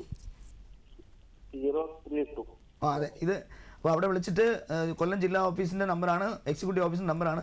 വിളിച്ചിട്ട് ഈ കാര്യം ഒന്ന് പറയണേ, എന്തായി അതൊന്ന് ഫോളോ അപ്പ് ചെയ്യുക കേട്ടോ. ഓക്കെ മോഹനൻ, അപ്പോൾ വിളിച്ചത് സന്തോഷം. Thank you for calling. നമ്മൾ പറഞ്ഞു നിർത്തുന്ന അതിഥി തൊഴിലാളികളുടെ കാര്യത്തെക്കുറിച്ചിട്ടായിരുന്നു. അപ്പോൾ അതിഥി തൊഴിലാളികൾ നമ്മുടെ സംസ്ഥാനത്തേക്ക് വരുമ്പോൾ ഇത്രയും വളരെയധികം വിവിധ മേഖലകളിലേക്കാണ് അവർ വന്നിട്ടുള്ളത്. വിവിധ മേഖലകളിലേക്ക് വരുന്നു, ജോലി എടുക്കുന്നു, അപ്പോൾ അവരോട് താമസിക്കുന്നു. അപ്പോൾ അവർ ഈ ഒരു സമൂഹത്തിൻ്റെ ഭാഗമായിക്കൊണ്ടിരിക്കുകയാണ്. അപ്പോൾ നമ്മുടെ പെരുമ്പാവൂർ പ്രദേശം, ആലുവ, ട്രിവാൻഡ്രത്ത് കഴക്കൂട്ടം, അപ്പോൾ ഈ പ്രദേശങ്ങളിലൊക്കെ ധാരാളമായിട്ട് ഇപ്പോൾ നിർമ്മാണ മേഖലകളിലും മറ്റ് പ്ലൈവുഡ് കമ്പനികളിലൊക്കെ ജോലി ചെയ്യുന്നുണ്ട് അവർ. അപ്പോൾ അവരെയും അവർക്കും ചില ക്ഷേമ പദ്ധതികൾ സർക്കാർ ഇവിടെ നടപ്പിലാക്കി. അത് മറ്റ് സംസ്ഥാനങ്ങളിലൊന്നും ഇത്തരം പുറത്തുനിന്ന് വരുന്നവർക്കുള്ള ക്ഷേമ പദ്ധതികളൊന്നും അധികം ഉണ്ടാവുന്നില്ല എന്നാണ് എൻ്റെ ഒരു നിഗമനം. കാരണം നമ്മുടെ ഇവിടെ ഇവർക്ക് താമസിക്കാൻ, ഈ വരുന്ന അതിഥി തൊഴിലാളികൾക്ക് താമസിക്കുന്നതിന് വേണ്ടി അവർക്ക് പ്രത്യേക ഒരു ഫ്ലാറ്റ് സമുച്ചയം നമ്മുടെ പാലക്കാട് അപ്നാഘർ എന്ന് പറയുന്ന പ്രോജക്റ്റാണ്, അപ്നാഘർ. അപ്പോൾ അത് ഉദ്ഘാടനം ചെയ്തു കഴിഞ്ഞു. ഇപ്പോൾ അവരോട് താമസിക്കുന്നുണ്ട്. അതുപോലെ തന്നെ യാത്രാ സൗകര്യത്തിന് ട്രെയിൻ ഫെസിലിറ്റി അവർ കൊടുത്തിട്ടുണ്ട്. അപ്പോൾ ഇവർക്ക് മാത്രമല്ല, നമ്മുടെ ഏറ്റവും വലിയ പ്രധാനപ്പെട്ട കാര്യം വെച്ചാൽ ഈ അതിഥി തൊഴിലാളികൾ ഏതാണ്ട് ഇപ്പോൾ നമ്മുടെ ഒരു കണക്കനുസരിച്ച് ഇപ്പോൾ നമ്മുടെ ഡാറ്റ എടുത്തിട്ടുണ്ട്, ആവാസിൻ്റെ ഒരു ഡാറ്റ എടുത്തിട്ടുണ്ട്. ഏതാണ്ട് 5,16,000-ഓളം പേരുടെ ഒരു ഡേറ്റയാണ് നമ്മുടെ കയ്യിലുള്ളത്. അപ്പോൾ ഇവരെല്ലാം ആവാസ് എന്ന് പറയുന്ന ഇൻഷുറൻസ് പദ്ധതിയിൽ ഇവർ ഉൾപ്പെടുത്തിയിട്ടുണ്ട്. ഈ ഇൻഷുറൻസ് പദ്ധതിയുടെ പ്രത്യേകത എന്ന് പറയുന്നത്, നമ്മുടെ ഇവിടെ ഈ തൊഴിലെടുക്കുന്നവർക്ക്, ഈ കേരളത്തിൽ താമസിച്ച് തൊഴിലെടുക്കുന്നവർക്ക് എന്തെങ്കിലും അപകട മരണം സംഭവിക്കുകയാണെങ്കിൽ അവർക്ക് 2 ലക്ഷം രൂപയുടെ അപകട ഇൻഷുറൻസ് ഉണ്ട്. അതോടൊപ്പം തന്നെ അവർക്ക് മെഡിക്കൽ ഇൻഷുറൻസ് 25,000 രൂപയുടെ മെഡിക്കൽ ഇൻഷുറൻസ് ഉണ്ട്. അപ്പോൾ ഇത് കാര്യക്ഷമം ഇപ്പോൾ നിലവിൽ ഇ-ശ്രം കാർഡ് അത് സെൻട്രൽ ഗവൺമെൻറ്റും കൂടെ ചേർന്നാണ്. ഇ-ശ്രം കാർഡ്, അതും നമ്മുടെ ഇ-ശ്രം കാർഡ് ഏതാണ്ട് ഒരു മാക്സിമം എല്ലാ ഓഫീസുകളും കേന്ദ്രീകരിച്ച്, നമ്മുടെ ALO ഓഫീസുകൾ കേന്ദ്രീകരിച്ച് നമ്മുടെ പോസ്റ്റൽ ഡിപ്പാർട്ട്മെൻറ്റുമായിട്ട് സഹകരിച്ച് ചെയ്തിട്ടുണ്ട്. പക്ഷെ മറ്റൊരു കാര്യം എന്ന് പറയുന്നത്, ഇപ്പോൾ ഒരു അതിഥി പോർട്ടൽ നമ്മൾ ചെയ്തിട്ടുണ്ട്. അത് അതിഥി പോർട്ടൽ അതിഥി പോർട്ടലിൽ നിന്ന് ഇപ്പോൾ അതിഥി ആപ്പിലേക്ക് മാറുന്നുണ്ട്, നമ്മൾ മൊബൈൽ ആപ്പ് പോലെ. അപ്പോൾ നമ്മുടെ കേരളത്തിലേക്ക് ഇപ്പോൾ ട്രെയിനിൽ വരുന്ന ഒരു തൊഴിലന്വേഷിച്ച് വരികയാണ്. ഇപ്പം അതിഥി തൊഴിലാളി വരുന്ന ആളിന് തന്നെ കേരളത്തിൽ ഞാൻ ജോലി അന്വേഷിച്ച് വരികയാണ്. അപ്പോൾ എനിക്ക് ഈ ആപ്പിൽ രജിസ്റ്റർ ചെയ്യാൻ പറ്റും. പോർട്ടൽ നമ്മൾ ലോഗിൻ ചെയ്തു. പോർട്ടലിൽ ഏതാണ്ട് 1,16,000-ഓളം ആൾക്കാരെ പോർട്ടലിൽ നമ്മൾ രജിസ്ട്രേഷൻ കഴിഞ്ഞു. മാത്രമല്ല സർക്കാർ പുതിയൊരു ഉത്തരവ് ഇറക്കിയിട്ടുണ്ട്. ഈ പോർട്ടലിൽ രജിസ്റ്റർ ചെയ്തിരിക്കുന്നവർക്ക് കൂടി ഈ ഇൻഷുറൻസ് ബാധകമാക്കിക്കൊണ്ട് ഉത്തരവ് ഇറക്കിയിട്ടുണ്ട്. അപ്പോൾ ഇവർ നമ്മുടെ നിലവിലെ തൊഴിൽ ജീവിതത്തിന്റെ ഭാഗമാണ്. അപ്പോൾ അവരെയും കൂടെ നമുക്ക് സംരക്ഷിച്ച് നിർത്തേണ്ട ഉത്തരവാദിത്വം. അതെ, അവരിവിടെ വന്ന് ജോലി എടുക്കുകയാണ്. അവർ നമ്മുടെ ഈ റോഡ് മേഖലയായാലും നിർമ്മാണ മേഖലകളിലായാലും അവർ തൊഴിലെടുത്ത് വരികയാണ്. അതോടൊപ്പം തന്നെ അവർക്ക് ഇപ്പോൾ അതിഥി ആപ്പ് ലോഞ്ച് ചെയ്തിട്ടുണ്ട്. അതിഥി ആപ്പ് ഞാൻ നേരത്തെ പറഞ്ഞത്, അതിപ്പം ഓക്കെ സാർ, നമുക്ക് അതിലേക്ക് വരുമ്പോൾ കോൾ എടുത്തതിന് ശേഷം. ഹലോ, സാമൂഹ്യ പാഠത്തിലേക്ക് സ്വാഗതം. ഹലോ, പേര് പറയാമോ? എവിടുന്ന സുനിൽ വിളിക്കുന്നത്? എരുമേലി അല്ലേ? ശരി, ചോദിച്ചോളൂ. എന്താന്ന് വെച്ചാൽ പറയൂ. ഞങ്ങൾ എരുമേലിയാണ്. പറയണം. ഞങ്ങൾക്ക് പിന്നെ മെഡിക്കൽ ആനുകൂല്യത്തില്ലേ, എവിടെയാണ് ഞങ്ങൾ എവിടെ ചികിത്സയ്ക്ക് പോയാലും അത് സ്കാനിങ് ഉൾപ്പെടാണല്ലോ ഇപ്പോൾ ഡോക്ടർമാർ കുറിക്കുന്നത്. എവിടെ ചികിത്സയ്ക്ക് പോയാലും കമ്പനി 150 രൂപ. MRI ചെയ്താലും CT സ്കാൻ ചെയ്താലും ചെറുത് ചെയ്താലും കമ്പനി 150 രൂപ തരുള്ളൂ. ചെറുവള്ളി എസ്റ്റേറ്റ് ആണോ? ചെറുവള്ളി എസ്റ്റേറ്റ്. എന്താണ് പേരെന്താണ്? സുനിൽ. ആ ഓ അതെ അതെ. ഈ ഇന്നിപ്പോൾ നമ്മളിപ്പോൾ ഇന്ന് ഈ പരാതി എന്തെങ്കിലും നമ്മുടെ ലേബർ ഡിപ്പാർട്ട്മെൻറ്റിൽ ഈ പരാതി പറഞ്ഞിട്ടുണ്ടോ? സാർ, ഞങ്ങൾ ലേബർ ഡിപ്പാർട്ട്മെന്റ് ഞങ്ങൾ ട്രേഡ് യൂണിയൻ സെക്രട്ടറിമാരോട് തന്നെ നിരന്തരമായി സംസാരിച്ചെങ്കിലും ഈ ആനുകൂല്യം ഞങ്ങൾ ലഭിക്കുന്നില്ല. അവർ സ്റ്റേറ്റ് മറ്റേ നമ്മളെ ചികിത്സയ്ക്ക് ഗവൺമെന്റ് ആശുപത്രിയിലോട്ട് കൊണ്ടുപോകണം. അപ്പം മെഡിക്കൽ കോളേജിൽ പോയാലും കാഞ്ഞിരപ്പള്ളി ചങ്ങനാശ്ശേരി പോയാലും ഈ മെഡിക്കൽ മരുന്നിന്റെ പൈസയും പിന്നെ ലാബിന്റെ പൈസയും വരും. സ്കാനിങ്ങിന് പൈസ അവർ തരത്തില്ല. നമ്മുടെ ഇവിടെ ഇടുക്കിയിലാണ്. അപ്പോൾ ഏത് പ്ലാന്റേഷൻ ഇൻസ്പെക്ടറാണ് അവിടെ? നമ്മുടെ മൂന്നാറാണോ വണ്ടമേടാണോ? കോട്ടയം ജില്ല. കോട്ടയം ജില്ലയാണ്. ആ, കോട്ടയം ജില്ല. ആ, കോട്ടയം ജില്ല. ഇത് പത്തനംതിട്ട പ്ലാന്റേഷൻ ഇൻസ്പെക്ടറാണെന്ന് തോന്നുന്നു. ഓ, പത്തനംതിട്ട. അപ്പോൾ ഞാൻ ഇപ്പം ഇത് അതായത് സാർ ഇപ്പോൾ ഒരു കാര്യം ചെയ്യുക, നമ്മുടെ ഈ പ്ലാന്റേഷൻ ഇൻസ്പെക്ടർ മുമ്പാകെ ഈ വിവരം ഒന്ന് ബോധിപ്പിക്കണം. അല്ല സാറേ, ഞങ്ങളിപ്പോൾ ഞാൻ ചോദിച്ചത് ഈ തൊഴിലാളിക്ക് സ്കാനിങ്ങിന്റെ പൈസ കിട്ടാൻ വ്യവസ്ഥ ഉണ്ടോ ഇല്ല, അതാ അറിയുന്നത്. സ്കാനിങ് ചെയ്യുന്നതിന് പൈസ കിട്ടാനുള്ള എന്തെങ്കിലും വ്യവസ്ഥയുണ്ടോ ഇല്ലയോ എന്നാണ് ചോദിക്കുന്നത്. സ്കാനിങ്ങിന്റെ അതായത് മെഡിക്കൽ റീഇംബേഴ്സ്മെന്റ് സംവിധാനം ഉണ്ട് നമ്മുടെ പ്ലാന്റേഷൻ ലേബർ ആക്ട് പ്രകാരം. അതിനുള്ള വ്യവസ്ഥയുണ്ട്. പക്ഷെ കമ്പനി സാറേ ഇപ്പം ഞാനിപ്പോൾ ഒരു അസുഖമായിട്ട് 1.5 മാസമായിട്ട് ജോലിക്ക് പോകാതിരിക്കും. സാർ ഒരു കാര്യം ചെയ്യുന്നത്, ഞാൻ ഇപ്പോൾ പറയുന്നത് ഇപ്പം ഇത് ലഭിക്കുന്നില്ല, നമുക്ക് സ്കാനിങ്ങിന് ലഭിക്കുന്നില്ല എന്നുള്ളൊരു റിട്ടേൺ കംപ്ലൈൻറ്റ് അടിയന്തരമായിട്ട് തന്നെ ഇപ്പോൾ നമ്മുടെ പ്ലാന്റേഷൻ ഇൻസ്പെക്ടർ കൊടുക്കണം. അത് കഴിഞ്ഞിട്ട് അതിൻ്റെ ഫോളോ അപ്പ് ആക്ഷൻ നമുക്ക് എന്താണെന്ന് നോക്കാം. സാർ, അങ്ങനെ നിരവധി പ്രാവശ്യം ഇവിടുന്ന് സ്റ്റേറ്റിലെ ട്രേഡ് യൂണിയൻ പോലും കൊടുത്തിട്ടും പിന്നെ യൂണിയൻ പങ്കെടുക്കുമ്പോൾ കമ്പനി പങ്കെടുക്കത്തില്ല. കമ്പനി പങ്കെടുത്ത അങ്ങനെ കിട്ടാതെ പോവാം. അപ്പോൾ എന്തായാലും ഞാൻ ഒന്ന് നമ്പർ എന്ന് പറയൂ സാറിൻ്റെ നമ്പർ എന്ന് പറയൂ, ഫോൺ നമ്പർ. എന്റെ ഫോൺ നമ്പർ 960 ഓ 55 36 ഓ 55 വീണ്ടും 55 36 46 960 55 36 46 46 അല്ലേ? 9 മെഡിക്കൽ റീഇംബേഴ്സ്മെന്റ് കിട്ടുന്നില്ല അല്ലേ നമ്മൾ സ്കാൻ ചെയ്യുന്നതിന്? സാറേ, ഒരു കാര്യമുണ്ട്. ഓ, സാർ, എസ്റ്റേറ്റ് ഉണ്ടായിരുന്ന കാലങ്ങളിൽ ഇപ്പം ഞങ്ങൾ 3ാം തലമുറയായിട്ട് ജോലി ചെയ്തതാണ്. ഞങ്ങൾക്ക് ഇന്നലെ വരെ നമ്മൾ പിന്നെ ഗവൺമെന്റ് ആശുപത്രിയിൽ പോവാണ് നമ്മുടെ കൂടെ ഒരു അറ്റൻഡർ ഉള്ളതായിരുന്നു. അപ്പൊ നമ്മുടെ ഭാര്യയ്ക്കോ മക്കൾക്കോ അസുഖം ഉണ്ടാകും, നമ്മൾ അത് ജോലി നിരക്കേറ്റ് പോകുമ്പോൾ നമുക്ക് അത് അറ്റൻഡർ വരെ തരുമായിരുന്നു. അതിപ്പം കമ്പനി തരുന്നില്ല. സാർ, ഈ രണ്ട് വിഷയവും നമ്മുടെ പത്തനംതിട്ട IP ഓഫീസിലൊന്ന് അവിടെ അറിയിക്കണം. ഒരു രേഖാമൂലം ഒരു കത്ത് കൊടുക്കണം. നമ്മൾ ഇതുമായിട്ട് ബന്ധപ്പെടാം. അവിടെ ഓഫീസുമായിട്ട് പത്തനംതിട്ട IP ഓഫീസുമായിട്ടും ബന്ധപ്പെടാം. അല്ല, എന്തായാലും അത് നമ്മൾ അത് കോൺടാക്ട് ചെയ്യുന്നുണ്ട് കേട്ടോ. ഇപ്പം ഇത് നമ്മുടെ ഈ പ്രോഗ്രാമിൽ വന്നൊരു പരാതിയില്ലേ, അപ്പോൾ അത് കാര്യക്ഷമമായിട്ട് തന്നെ അതിനകത്ത് ഇടപെടും. ഓക്കെ സുനിൽ, അപ്പോൾ സാർ ഇത് പരിശോധിച്ചതിന് ശേഷം അങ്ങയെ കോൺടാക്ട് ചെയ്യുന്നതായിരിക്കും. വിളിച്ചത് സന്തോഷം. Thank you for calling. ഈ പറഞ്ഞ പോലെ തൊഴിൽ വകുപ്പിൻ്റെ ഓൺലൈൻ സേവനങ്ങൾ പലപ്പോഴും തൊഴിലാളികൾക്ക് അറിയില്ല ഓൺലൈൻ എന്തൊക്കെ സേവനങ്ങളാണ് നൽകി വരുന്നതെന്നുള്ളത്. നമുക്ക് ആ തൊഴിൽ വകുപ്പിൻ്റെ ഓൺലൈൻ സേവനങ്ങൾ കൂടി പറഞ്ഞു കൊടുക്കാം. ഇവിടെ തൊഴിൽ വകുപ്പിൻ്റെ ഓൺലൈൻ സേവനങ്ങൾ പൂർണ്ണമായും സജ്ജമായ 2018 മുതലാണ്. അപ്പോൾ നമ്മുടെ നിലവിൽ രജിസ്ട്രേഷനും ലേബർ ഡിപ്പാർട്ട്മെൻറ്റിൽ രജിസ്ട്രേഷൻ ലൈസൻസ് സംവിധാനം ആണ്. അപ്പോൾ നമ്മുടെ Kerala shops and commercial establishment act പ്രകാരം ഒരു കട, ഒരു വ്യാപാര സ്ഥാപനം ആരംഭിച്ചു കഴിഞ്ഞാൽ അത് 60 ദിവസത്തിനകം അത് ലേബർ ഡിപ്പാർട്ട്മെൻറ്റ് രജിസ്റ്റർ ചെയ്യണമെന്നൊരു വ്യവസ്ഥയുണ്ട്. അപ്പോൾ അത് രജിസ്റ്റർ ചെയ്യുന്നതിന് മുമ്പാണെങ്കിൽ നമ്മുടെ ഓഫീസിൽ പോയി നമ്മൾ കാത്തു നിന്ന് അവിടെ ആപ്ലിക്കേഷൻ കൊടുത്ത് നമ്മൾ വെയിറ്റ് ചെയ്ത് നമുക്ക് ഓഫീസിലേക്ക് പോയി തന്നെ ഇതെല്ലാം സർട്ടിഫിക്കറ്റ് വാങ്ങേണ്ട ഒരു സാഹചര്യമുണ്ട്. പക്ഷേ ഇപ്പം ലേബർ ഡിപ്പാർട്ട്മെൻറ്റിൽ ഇപ്പം സർട്ടിഫിക്കറ്റുകളൊന്നും തന്നെ ഓഫീസുകളിൽ പോയി വാങ്ങേണ്ട ഒരു സാഹചര്യമില്ല. ഓൺലൈൻ അക്ഷയ സെൻറ്ററുകളിലോ പിന്നെ CSCയിലോ പോയി രേഖകൾ അപ്ലോഡ് ചെയ്ത് അവരുടെ രേഖകൾ, അതായത് പഞ്ചായത്ത് ലൈസൻസൊക്കെ അപ്ലോഡ് ചെയ്ത് ഓൺലൈൻ ആപ്ലിക്കേഷൻ അപ്ലോഡ് ചെയ്ത് കഴിഞ്ഞാൽ അത് നമ്മുടെ ലേബർ ഡിപ്പാർട്ട്മെൻറ്റിലെ സൈറ്റിലേക്ക് വരികയും അത് ബന്ധപ്പെട്ട ഉദ്യോഗസ്ഥൻ പരിശോധിക്കുകയും ചെയ്യും. വളരെ അടിയന്തരമായി തന്നെ രജിസ്ട്രേഷൻ അവർക്ക് അനുവദിക്കുകയും ചെയ്യുന്നുണ്ട്. രജിസ്ട്രേഷൻ അനുവദിക്കുകയും മാത്രമല്ല, ഈ രജിസ്ട്രേഷൻ അനുവദിച്ചാലും അവർക്ക് ഓഫീസിലേക്ക് വരേണ്ട സാഹചര്യമില്ല. കാരണം ഓഫീസിൻ്റെ യാതൊരു ബന്ധവും ഇപ്പോഴത്തെ നിലവിൽ ഓൺലൈൻ സംവിധാനത്ത് വരുന്നില്ല. കാരണം അത് നമ്മുടെ സംസ്ഥാനത്ത് നിക്ഷേപ സൗഹൃദ അന്തരീക്ഷം സൃഷ്ടിക്കുന്നതിൻ്റെ ഭാഗമായാണ് അത് കർശന നിർദ്ദേശമാണ് കൊടുത്തിട്ടുള്ളത്. അത് സംബന്ധിച്ച് നമുക്ക് ഏതാണ്ട് ഇപ്പോൾ ഓൺലൈൻ ആപ്ലിക്കേഷൻ വന്നാലും വരുന്ന ആ സ്പോട്ടിൽ തന്നെ നമ്മൾ വെരിഫൈ ചെയ്തിട്ട് നമ്മൾ ലേബർ ഡിപ്പാർട്ട്മെൻറ്റ് ഉദ്യോഗസ്ഥർ അത് പരിശോധിച്ച് അപ്രൂവ് ചെയ്യുന്നു. കാലതാമസം ഇല്ലാതെ തന്നെ അത് ചെയ്യുന്നുണ്ട്. അത് തന്നെയാണ്. മാത്രമല്ല എവിടെ നിന്നാണോ ആപ്ലിക്കേഷൻ കൊടുത്തത് ആ അക്ഷയ സെൻറ്ററിൽ പോയി തന്നെ അവർക്ക്, അല്ലെങ്കിൽ അവരുടെ സ്വന്തമായി അവർക്ക് വീട്ടിൽ തന്നെ അവരുടെ മൊബൈലിലേക്ക് വരുന്ന SMS വഴി അവർക്ക് സർട്ടിഫിക്കറ്റ് അവർക്ക് എടുക്കാം. ഓഫീസിലേക്ക് വരുന്ന ഒരു സംവിധാനം പോലും ഇല്ല നിലവിൽ.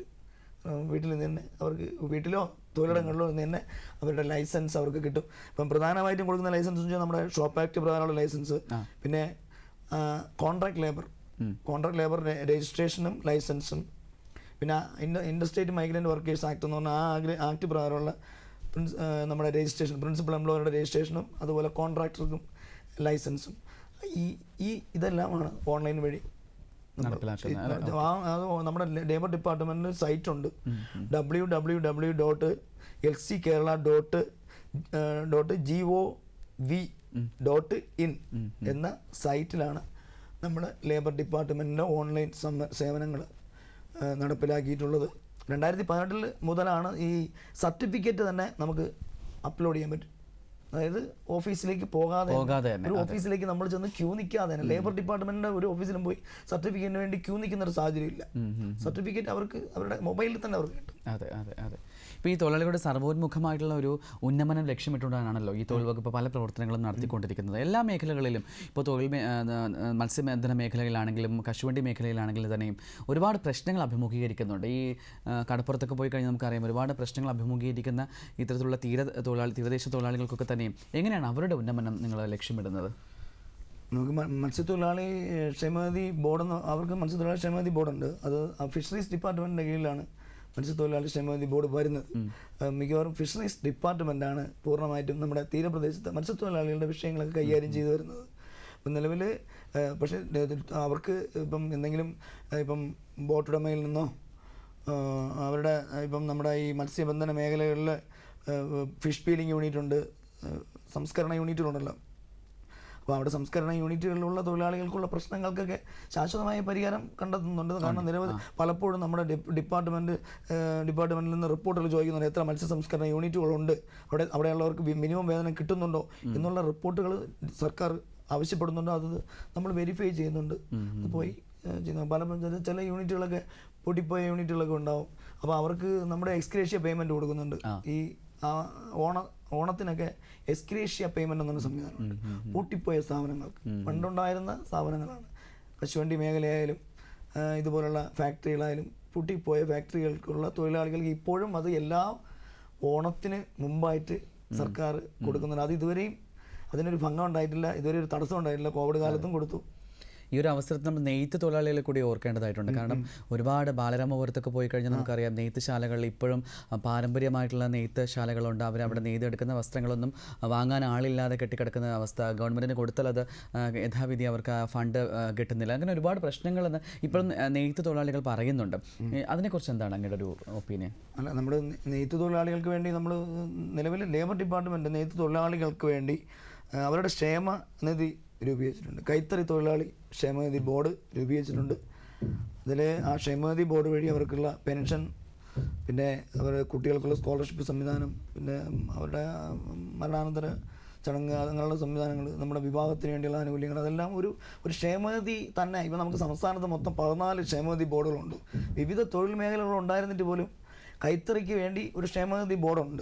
അപ്പോൾ പിന്നെ ബാലരാമപുരത്ത് എന്ന് പറയും, ബാലരാമപുരത്തുള്ള പ്രദേശങ്ങളിലുള്ള ഇത്തരത്തിലുള്ള ഈ പ്രശ്നങ്ങൾ, അതായത് നിലവിൽ അവർ സംഘടനകൾ എന്തെങ്കിലും പരാതിയായിട്ട് പറഞ്ഞിട്ടുണ്ടോ അത് അങ്ങനെ എന്തെങ്കിലും എന്നുള്ളത്? കാരണം നമ്മുടെ ഓഫീസിൽ ഇതുവരെ അങ്ങനെ ഒരു പരാതി എത്തിയിട്ടില്ലെങ്കിലും നേരിട്ട് പോയി അറിയുമ്പോൾ അവർ ഒരുപാട് പരാതികൾ ഉന്നയിക്കുന്ന ഒരു സാഹചര്യം ഞാനും കൂടി ദൃക്സാക്ഷിയായിട്ടുണ്ട്.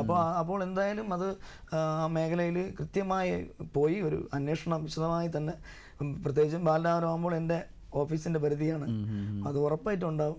അത് അടുത്ത ആഴ്ച തന്നെ ആ മേഖലയിൽ പോയി വിശദമായ ഒരു അന്വേഷണം നടത്തി അവരുടെ സാഹചര്യങ്ങൾ എന്താണെന്നുള്ളത് മനസ്സിലാക്കി സർക്കാരിലേക്ക് വിവരം അറിയിക്കും. Thank you. അതുപോലെ ഈ കയർ മേഖലയിലും ഒരുപാട് പ്രതിസന്ധികൾ തരണം ചെയ്തുകൊണ്ടാണല്ലോ കയർ മേഖലയ്ക്ക് ഇപ്പോൾ മുന്നേറുന്നത്. എങ്കിലും ഒരു കാലഘട്ടത്തിൽ അത് തഴയപ്പെട്ടിരുന്നെങ്കിലും ഇപ്പോൾ വളരെ സജീവമായിട്ട് കയർ മേഖലയെ ഗവൺമെൻറ് തന്നെ ഇനിഷ്യേറ്റീവ് എടുത്ത് മുൻനിരയിലേക്ക് കൊണ്ടുവരുന്നുണ്ടല്ലോ. എന്തൊക്കെ പ്രവർത്തനങ്ങളാണ് കയർ മേഖലയിൽ നടത്തിക്കൊണ്ടിരിക്കുന്നത്? പ്രത്യേകിച്ചും കൊല്ലം, ആലപ്പുഴ മേഖലകളിലാണ് കയർ. നമ്മുടെ ഈ കയർ മേഖലയിൽ ലേബർ ഡിപ്പാർട്ട്മെൻറ്റ് ഏറ്റവും കൂടുതൽ നമ്മുടെ ആ തൊഴിലാളികൾക്ക്, അവിടെ തൊഴിലെടുക്കുന്ന തൊഴിലാളികൾക്ക് കൃത്യമായി മിനിമം വേതനം ഉറപ്പുവരുത്തുക. മാത്രമല്ല നമ്മുടെ പിന്നെ ഇതിനു വേണ്ടി നിലവിൽ തന്നെ ഈ കയർ ഓഫീസർ എന്ന് പറയുന്നൊരു അവസ്ഥയുണ്ട്. ഇപ്പം പൂട്ടിപ്പോയ സ്ഥാപനങ്ങളുണ്ട് കയർ ഇൻഡസ്ട്രിയിൽ. അപ്പോൾ ഈ കയർ ഇൻഡസ്ട്രിയിൽ പൂട്ടിപ്പോയ ചില സ്ഥാപനങ്ങളിലുള്ള തൊഴിലാളികൾക്ക് ഇപ്പോഴും അവരെ കണ്ടെത്തി അവരാരൊക്കെയെന്ന് കണ്ടെത്തിയിട്ട് ഞാൻ നേരത്തെ പറഞ്ഞ പോലെ എക്സ്ഗ്രേഷ്യ പേയ്മെന്റ് ഡിപ്പാർട്ട്മെന്റ് നൽകുന്നുണ്ട്. അതുപോലെ കരകൗശല മേഖലയിൽ കരകൗശല മേഖലയിൽ വലിയൊരു വിങ്ങാണ് അത്. തൊഴിൽ മേഖലയാണ്. അപ്പം അവിടെ തൊഴിൽ മേഖല എന്ന് പറയുമ്പോൾ എല്ലാം പരാമർശിക്കണം. കരകൗശല ഇപ്പം പൊതുവെ കളിപ്പാട്ട ഇൻഡസ്ട്രീസ് ഉണ്ട്, കരകൗശല മേഖലയുണ്ട്. നിലവിൽ നമ്മുടെ പൊതുവേ എന്ന് പറയുന്നത് നമ്മുടെ ലേബർ ഡിപ്പാർട്ട്മെന്റ് എൻഫോഴ്സ്മെന്റ് സംവിധാനമാണ്. ഇപ്പോൾ ഉദാഹരണത്തിന് ഇപ്പം നമ്മളിപ്പോൾ ഒരു കരകൗശല ഫാക്ടറിയിൽ ജോലി ചെയ്യുന്നു, ഒരു തൊഴിലാളി ജോലി ചെയ്യുന്നു. അപ്പോൾ അവിടുത്തെ വിഷയം എന്ന് പറയുമ്പോൾ ഇപ്പോൾ നമ്മൾ ലേബർ ഡിപ്പാർട്ട്മെന്റ് ഇടപെടുന്നെന്ന് പറയുമ്പോൾ അവിടുത്തെ ആ ഒരു തൊഴിലാളി പറയാണ്, ഞാൻ രാവിലെ 7 മണി മുതൽ എന്നെ രാത്രി 7 മണി വരെ ജോലി ചെയ്യിപ്പിച്ചു, അല്ലെങ്കിൽ എനിക്ക് ശമ്പളം ലഭിക്കുന്നില്ല, അല്ലെങ്കിൽ എനിക്ക് റെസ്റ്റ് നൽകുന്നില്ല, എനിക്ക് ഓവർ ടൈം നൽകുന്നില്ല. അപ്പോൾ ആ വിഷയത്തിൽ ആ മേഖലയിൽ നിന്ന് പരാതി വന്നു കഴിഞ്ഞാൽ ഉറപ്പായിട്ടും ലേബർ ഡിപ്പാർട്ട്മെന്റിന്റെ ഇടപെടൽ ഉണ്ടാവും. ഒരു പരാതി വന്നു കഴിഞ്ഞാൽ അത് ഏത് സ്ഥാപനമാണോ അവിടെ പോയി ഒരു എൻഫോഴ്സ്മെന്റ് സംവിധാനം ഉണ്ട്. നമുക്ക് അവിടെ പോയി നിലവിൽ minimum wage act, payment of wage act, നമ്മുടെ Kerala shops and commercial establishment act എന്നീ ആക്ടുകൾ പ്രകാരമുള്ള വിശദമായ പരിശോധന നടത്തുന്നുണ്ട്. അത് സംബന്ധിച്ച് പിന്നെ തൊഴിലുടമയെ പറഞ്ഞ് ബോധ്യപ്പെടുത്തുന്നുണ്ട്. നമ്മുടെ സമയം 8 മണിക്കൂറാണ് ഡ്യൂട്ടി. 8 മണിക്കൂർ ഡ്യൂട്ടി ചെയ്താൽ മാക്സിമം ഒരു തൊഴിലാളിയെ കൊണ്ട് ഡ്യൂട്ടി ചെയ്യിപ്പിക്കുന്നത് 10.5 മണിക്കൂറാണ്. 10.5 മണിക്കൂർ കൂടുതൽ ഒരിക്കലും ഡ്യൂട്ടി ചെയ്യിപ്പിക്കാൻ പാടില്ല. അപ്പോൾ 10.5 മണിക്കൂർ ഡ്യൂട്ടി ചെയ്യുമ്പോൾ 8 മണി തൊട്ട് 10 വരെ ജോലി ചെയ്യുമ്പോൾ അവർക്ക് ഓവർ ടൈം കൊടുക്കണം. അപ്പോൾ ഇത്തരത്തിൽ ചിലപ്പോൾ തൊഴിലുടമയ്ക്ക് ഇതിനെ സംബന്ധിച്ച് ചിലപ്പം അറിയത്തില്ലായിരിക്കും അവർക്ക്. അപ്പോൾ അവർക്ക് നമ്മൾ ഈ നിർദ്ദേശം കൊടുക്കുമ്പോൾ മിക്കവാറും 90% തൊഴിലുടമകൾ കൺവിൻസ് ആവുകയും ചെയ്യും. അവർക്കത് ഉറപ്പുവരുത്തുകയും ചെയ്യുന്നുണ്ട്. ആ ഒരു സംവിധാനം നമ്മൾ ഈ എൻഫോഴ്സ്മെന്റ് സംവിധാനത്തിലൂടെ നടപ്പിലാക്കുന്നു. അങ്ങ് പറഞ്ഞത് വളരെ വലിയൊരു പോയിന്റാണ്. തുല്യ വേതന വ്യവസ്ഥ എന്ന് പറയുമ്പോൾ ഇപ്പോഴും പല സ്ഥലങ്ങളിലും സ്ത്രീകൾക്കും പുരുഷന്മാർക്കും 2 വേതനം കൊടുക്കുന്ന ഒരു സാഹചര്യം നിലനിൽക്കുന്നുണ്ട്. നമ്മുടെ കേരളത്തെ അപേക്ഷിച്ച് എനിക്ക് തോന്നുന്നു തമിഴ്നാട്ടിലൊക്കെ പോയി കഴിഞ്ഞാൽ നമുക്ക് അത്തരത്തിലുള്ള ഒരു കാഴ്ച കാണാൻ സാധിക്കും. ഇപ്പോൾ ഈ വ്യാപാര സ്ഥാപനങ്ങളൊക്കെ തന്നെയും സ്ത്രീകൾക്കും പുരുഷന്മാർക്കും 2 തട്ടിലുള്ള ഒരു വേതനം കൊടുക്കുന്ന ഒരു വ്യവസ്ഥ. ഈ ഒരു ലോക തൊഴിലാളി ദിനമാകുമ്പോൾ നമുക്ക് എല്ലായിടത്തും ഇത്തരത്തിലൊരു എന്താണ് ഏകീകരണം നമുക്ക് കൊടുക്കാൻ സാധിക്കില്ലേ? അങ്ങനെ ഒരു തുല്യ വേതന വ്യവസ്ഥയ്ക്ക് അതിന് നമ്മൾ ഈക്വൽ റെമ്യൂണറേഷൻ ആക്ട് എന്ന് പറഞ്ഞ നിലവിലൊരു ആക്ട് ഉണ്ട് രാജ്യത്തൊരു. ഇപ്പം അങ്ങനെ ഒരു പ്രശ്നം അഭിമുഖീകരിക്കുകയാണെങ്കിൽ ആ തൊഴിലാളി പരാതിപ്പെടുകയാണെന്നുണ്ടെങ്കിൽ ഉറപ്പായും ആ തൊഴിലാളി അവിടെ നിന്ന് പിരിച്ചുവിടുന്ന ഒരു സിറ്റുവേഷൻ നമ്മൾ കാണാറുണ്ട്. നമുക്ക് അതിലേക്ക് വരാം സർ. ഒരു ബ്രേക്ക് എടുത്തതിന് ശേഷം സാമൂഹ്യ പാഠത്തിലൊരു ചെറിയ ഇടവേള.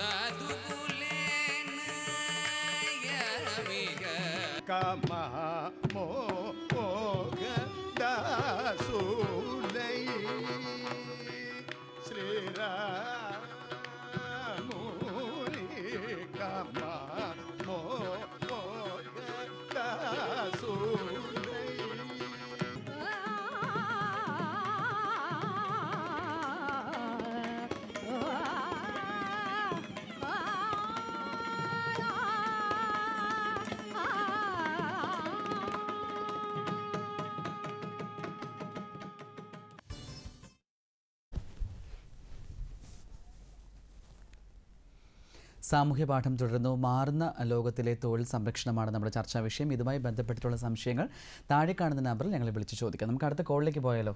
ഹലോ, സാമൂഹ്യ പാഠത്തിലേക്ക് സ്വാഗതം. ഹലോ, പേര് പറയാമോ? എവിടുന്ന ശ്രീകുമാർ വിളിക്കുന്നത്? ശരി ശരി, ചോദിച്ചോളൂ. എന്താന്ന് വെച്ചാൽ പറയൂ.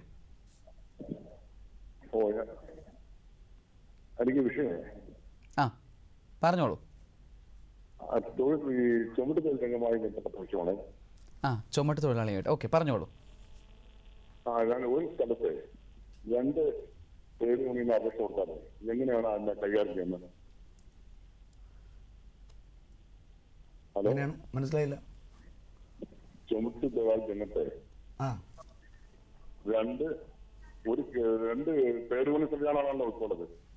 2 യൂണിയനുകൾ അപേക്ഷ കൊടുത്ത് ഒരുമിച്ച് അപേക്ഷ കൊടുത്താൽ എങ്ങനെയാണ് തൊഴിലാളികൾക്ക് തൊഴിൽ നൽകുന്നത്? ചോദ്യം വ്യക്തമല്ല. ഒരു സ്ഥലത്ത് തൊഴിൽ മേഖലയ്ക്ക് രണ്ട് തൊഴിലാളികൾ രണ്ട് യൂണിയനുകൾ ഒരുമിച്ച് അപേക്ഷ നൽകിയാണ്. ഈ തൊഴിലാളികളെ എങ്ങനെയാണ് ലേബർ ബോർഡ് അംഗീകരിക്കുന്നത്? ലേബർ ബോർഡോ? നിങ്ങൾ 26A കാർഡ് കൊടുക്കുന്നതാണോ? 26A കാർഡ് കൊടുക്കുന്നതാണോ? 26A card. ആ, ഇത് 26A കാർഡ് കൊടുക്കുന്നത് പ്രദേശത്തെ തൊഴിൽ സാഹചര്യങ്ങളൊക്കെ പരിശോധിച്ചിട്ടാണ് ലേബർ ഡിപ്പാർട്ട്മെന്റിലെ ഉദ്യോഗസ്ഥർ പരിശോധന നടത്തി കാർഡ് വിതരണം ചെയ്യുന്നത്. അപ്പോൾ നിലവിൽ കാർഡ് ലഭിച്ചിട്ടുണ്ടെങ്കിൽ പുതിയ ലഭിച്ചിട്ടുള്ള തൊഴിലാളികൾ എതിർപ്പെന്തെങ്കിലും ഉന്നയിച്ചിട്ടുണ്ടെങ്കിൽ ചിലപ്പോൾ അത് സംബന്ധിച്ച് അടുത്ത് ആ പ്രദേശത്ത് തൊഴിൽ സാധ്യതയില്ലെങ്കിൽ കാർഡ് അനുവദിക്കില്ല. അപ്പോൾ അനുവദിക്കാത്ത വിവരം ബന്ധപ്പെട്ടവരെ അറിയിക്കും. അതൊരു ഉത്തരവായിട്ട് തന്നെയാണ് കൊടുക്കുന്നത്. ആ ഉത്തരവിന്മേൽ 60 ദിവസത്തിനകത്ത് ജില്ലാ ലേബർ ഓഫീസർ മുമ്പാകെ അപ്പീൽ സമർപ്പിക്കാൻ സാധിക്കും. അല്ല, ഈ ആദ്യമായി അന്വേഷണം നടത്തുന്ന ഉദ്യോഗസ്ഥനാണ് ലേബർ ഓഫീസറിന്റെ. അതെ, ലേബർ ഓഫീസർക്ക് എല്ലാവരും അറിയാമല്ലോ. സ്ഥലത്ത് പോയി തൊഴിലാളി കാർഡ് കൊടുക്കാൻ യോഗ്യമാണോ അല്ലയെന്ന് ആ ഓഫീസർ അന്വേഷിച്ച ശേഷമല്ലേ കാർഡ് കൊടുക്കുന്നത്. ഒരു വിഭാഗത്തിന് മാത്രമായി കാർഡ് കൊടുക്കുകയും മറ്റു വിഭാഗത്തിന് കാർഡ്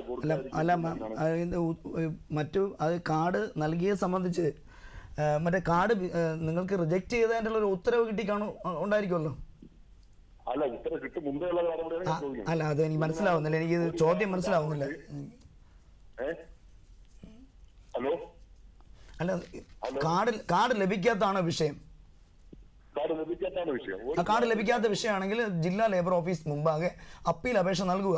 കിട്ടിയിട്ടില്ലെങ്കിൽ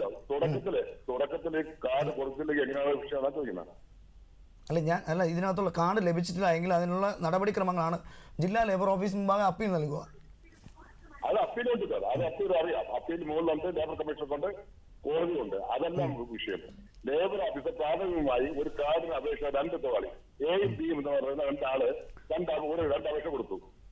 എക്ക് അപേക്ഷ അംഗീകരിക്കുന്നു, ബിക്ക് അംഗീകരിക്കുന്നത്. എങ്ങനെയാണോ സംഭവിച്ചത്? സംബന്ധിച്ച് വ്യക്തതയില്ല. നമ്മൾ എന്തായാലും കാർഡ് ലഭിച്ചിട്ടില്ലെങ്കിൽ അത് അപ്പീൽ നൽകുക. അപ്പീൽ ബഹുമാനപ്പെട്ട നമ്മുടെ ജില്ലാ ലേബർ ഓഫീസ് അത് പരിശോധിച്ചിട്ട് തീരുമാനമെടുക്കും. ഓക്കെ, അപ്പോൾ അങ്ങയുടെ ആ ഒരു സംശയം അങ്ങ് പറഞ്ഞ് മനസ്സിലായി കാണുമെന്ന് വിശ്വസിക്കുന്നു. അതിന് അപ്പീൽ കൊടുക്കുക കേട്ടോ. വിളിച്ച സന്തോഷം. Thank you for calling. ഈ പറഞ്ഞ പോലെ ഇപ്പോൾ തുല്യവേതനം ചോദിക്കുന്ന തൊഴിലാളികളെ പിരിച്ചുവിടുന്ന ഒരു അവസ്ഥ, അല്ലെങ്കിൽ സ്ത്രീകളും പുരുഷന്മാരും ഒരേ സ്ഥാപനത്തിൽ ജോലിയെടുക്കുകയാണെങ്കിൽ സ്ത്രീകൾ താണ വേതനത്തിലും പുരുഷന്മാർ ഉയർന്ന വേതനത്തിലും ജോലിയെടുക്കുന്ന ഒരു സിറ്റുവേഷൻ നമ്മൾ പലപ്പോഴും കാണാറുണ്ട്. ഇപ്പോൾ അങ്ങനെ അവരുടെ ഒരു തൊഴിൽ സംരക്ഷണം, ഇങ്ങനെ കൂടുതൽ വേതനം ചോദിച്ചു കഴിഞ്ഞാൽ അവരെ വിട്ട് കഴിഞ്ഞാൽ തൊഴിലുടമയ്ക്കെതിരെ എന്തൊക്കെ നടപടികളാണ് സാധാരണയായിട്ട് സ്വീകരിക്കുന്നത്? നിലവിൽ ഇത്തരത്തിലുള്ള ഒരു സാഹചര്യം ഉണ്ടായിക്കഴിഞ്ഞാൽ പരാതി എന്തായാലും ഉണ്ടാവും. ഇപ്പം തൊഴിലുടമ പിരിച്ചുവിട്ട് കഴിഞ്ഞാൽ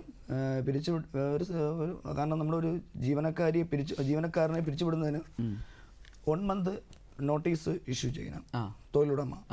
ഉടനടി പിരിച്ചുവിടാൻ പറ്റില്ല. ഉടനടി പിരിച്ചുവിടാൻ പറ്റില്ല. ID ആക്ട് പ്രകാരം അല്ലെങ്കിൽ 1 മാസത്തെ ശമ്പളം കൊടുക്കണം. 1 മാസത്തെ ശമ്പളം കൊടുക്കണം. കാരണം പിരിച്ചുവിടുന്ന സമയത്ത് തന്നെ 1 month സാലറി ഇവിടെ കൊടുക്കണം. അല്ലെങ്കിൽ 30 days മുന്നോടിയായിട്ട് നോട്ടീസ് കൊടുക്കണം. നോട്ടീസ് കൊടുത്തിട്ട് നമ്മൾ പിരിച്ചുവിടാൻ പാടുള്ളൂ. പിന്നെ പിരിച്ചുവിടുന്നതിന് കാരണം ഉണ്ടാവണം. അപ്പോൾ അത് സംബന്ധിച്ച് എന്തെങ്കിലും പരാതികൾ വന്നു കഴിഞ്ഞാൽ ഒരു തൊഴിലിടത്ത് നിന്ന് നമ്മുടെ തൊഴിലാളിയെ പിരിച്ചുവിടുകയാണെങ്കിൽ ജില്ലാ ലേബർ ഓഫീസർ ജനറൽ വിഭാഗം അല്ലെങ്കിൽ ഡെപ്യൂട്ടി ലേബർ ഓഫീസറെ മുമ്പാകെ നമുക്ക് അപേക്ഷ സമർപ്പിക്കാം. അപ്പോൾ അപേക്ഷ വരുന്നതിൻ്റെ ഭാഗമായിട്ട് ആ സ്ഥാപനത്തിൽ ഒരു പരിശോധനയൊക്കെ ഉണ്ടാകും. അവിടെ എങ്ങനെയാണ് തൊഴിൽ നിയമങ്ങൾ പാലിക്കുന്നുണ്ടോ എന്നുള്ളൊരു എൻഫോഴ്സ്മെൻറ്റ് മെക്കാനിസം ഉണ്ട്. അത് പരിശോധിച്ച് പിന്നെ നിലവിൽ നിയമവിരുദ്ധമാണ് എങ്കിൽ തുടർ നടപടികൾ ഡിപ്പാർട്ട്മെന്റ് സ്വീകരിക്കും. അപ്പോൾ ഈ വേതന സംബന്ധമായിട്ടുള്ള കാര്യങ്ങളാണെങ്കിലും അതിനൊരു പരിഹാരം അതിൽ തീർപ്പാക്കും. അതെ, വേതന സംബന്ധിച്ചാൽ മിനിമം വേസ് നമ്മുടെ സംസ്ഥാനത്തെ മിനിമം വേസ് റൂൾസ് പ്രകാരം അവിടെ നമ്മുടെ ഓരോ മേഖലകൾ നമ്മുടെ ഈ കേരളത്തിൽ 86 മേഖലകളെ നമ്മൾ ഷെഡ്യൂൾ ഉൾപ്പെടുത്തിയിട്ടുണ്ട്. തൊഴിൽ മേഖലകളെ മിനിമം വേതന നിയമത്തിൻ്റെ ഷെഡ്യൂൾ ഉൾപ്പെടുത്തിയിട്ടുണ്ട് 86. അതിൽ 84 മേഖലകൾക്കും മിനിമം വേതനം നിശ്ചയിച്ച ഒരു സംസ്ഥാനമാണ്. 84 മേഖലകൾക്ക് മിനിമം വേതനം നിശ്ചയിച്ചിട്ടുണ്ട്. മാത്രമല്ല ഈ മിനിമം വേതനം നിശ്ചയിക്കുന്നതിൻ്റെ ഭാഗമായിട്ട് ഈ വരുന്ന ഈ എമൗണ്ട് ഉണ്ടല്ലോ, ഈ മിനിമം വേതനം, അതായത് ഒരാൾ ഒരു ദിവസം അല്ലെങ്കിൽ ഒരു മാസം വാങ്ങേണ്ട വേതനം എന്ന് പറയുന്നത് ഗ്രാമീണ മേഖലകളിൽ ദേശീയ ശരാശരിയെ കാട്ടി കേരളത്തിൽ ഇരട്ടിയാണ് നിശ്ചയിച്ചിട്ടുള്ളത്. അതാണ് ഈ അന്യസംസ്ഥാന തൊഴിലാളികൾ ഇങ്ങോട്ട് വരുന്നത് അവർ ജോലിയെടുക്കാൻ വേണ്ടി. നമുക്ക് അടുത്ത കോളിലേക്ക് പോകാം സർ. ഹലോ, സാമൂഹ്യ പാഠമാണ്. പേര് പറയാമോ? എന്റെ പേര് സുരേഷ് എന്നാണ് സാറേ. എവിടുന്ന് സുരേഷ് വിളിക്കുന്നത്? ഞാൻ കട്ടക്കയിൽ നിന്നാണ്. ശരി, ചോദിച്ചോളൂ. ഈ ബാറിൽ ജോലി ചെയ്യുന്ന തൊഴിലാളികളുണ്ടല്ലോ സാറേ. പറയണം.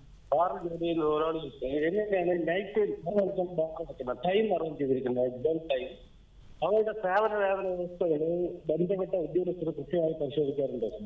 ഇവിടെ ബാറിലാണോ ജോലി ചെയ്യുന്നത്? അതെ അതെ അതെ. എന്താണ് പരാതി? എന്താണ് സാറിന്റെ പരാതി? എന്താണ്? രാത്രി 11 മണി വരെ ബാറിന്റെ ടൈം. അപ്പോ ഈ ബാറിന്റെ ടൈമിലുള്ള ഈ ടൈം എത്ര മണി തൊഴിലാളി ജോലി ചെയ്യുന്നുള്ള ബാർ തൊഴിലാളിക്ക് ലൊക്കേഷൻ നൽകിയിട്ടുണ്ട്. ഇവരുടെ സേവന വേതന വ്യവസ്ഥകൾ കൃത്യമായി നൽകുന്നുണ്ടെങ്കിൽ ചെക്ക് ചെയ്യാറുണ്ട്. ഇവർ അബ്കാരി ക്ഷേമനിധി ബോർഡിൽ കൃത്യമായി രജിസ്റ്റർ ചെയ്യാറുണ്ട്, ചെക്ക് ചെയ്യാറുണ്ട് എന്നുള്ളതാണ് എന്റെ സംശയം. ഇപ്പം നിലവിൽ ഇപ്പം നിങ്ങൾ ജോലി ചെയ്യുന്ന ബാറിൽ ഇപ്പം നമ്മൾ 8 മണിക്കൂർ കൂടുതൽ ജോലി ചെയ്യിപ്പിക്കുകയാണെങ്കിൽ നിങ്ങൾക്ക് ഓവർ ടൈം തരേണ്ടതുണ്ട്. അതെ സാർ, അതെ. പിന്നെ 10 മണിക്കൂറിൽ കൂടുതൽ ജോലി ചെയ്യാൻ പാടില്ല കേട്ടോ. അത് സ്പ്രെഡ് ഓവറാണ്. അത്രയും ഒരു ദിവസം 10 മണിക്കൂറിലധികം ഒരു തൊഴിലാളിയും ജോലി ചെയ്യാൻ പാടില്ല. അപ്പോൾ നിലവിൽ ജോലി അത് വേതനം നൽകണമെന്ന വ്യവസ്ഥയുണ്ട്. 8 മണിക്കൂറിൽ കൂടുതൽ ജോലി ചെയ്ത് കഴിഞ്ഞാൽ ഓരോ മണിക്കൂറിനും ഡബിൾ സാലറി നൽകണമെന്ന് വ്യവസ്ഥയുണ്ട്.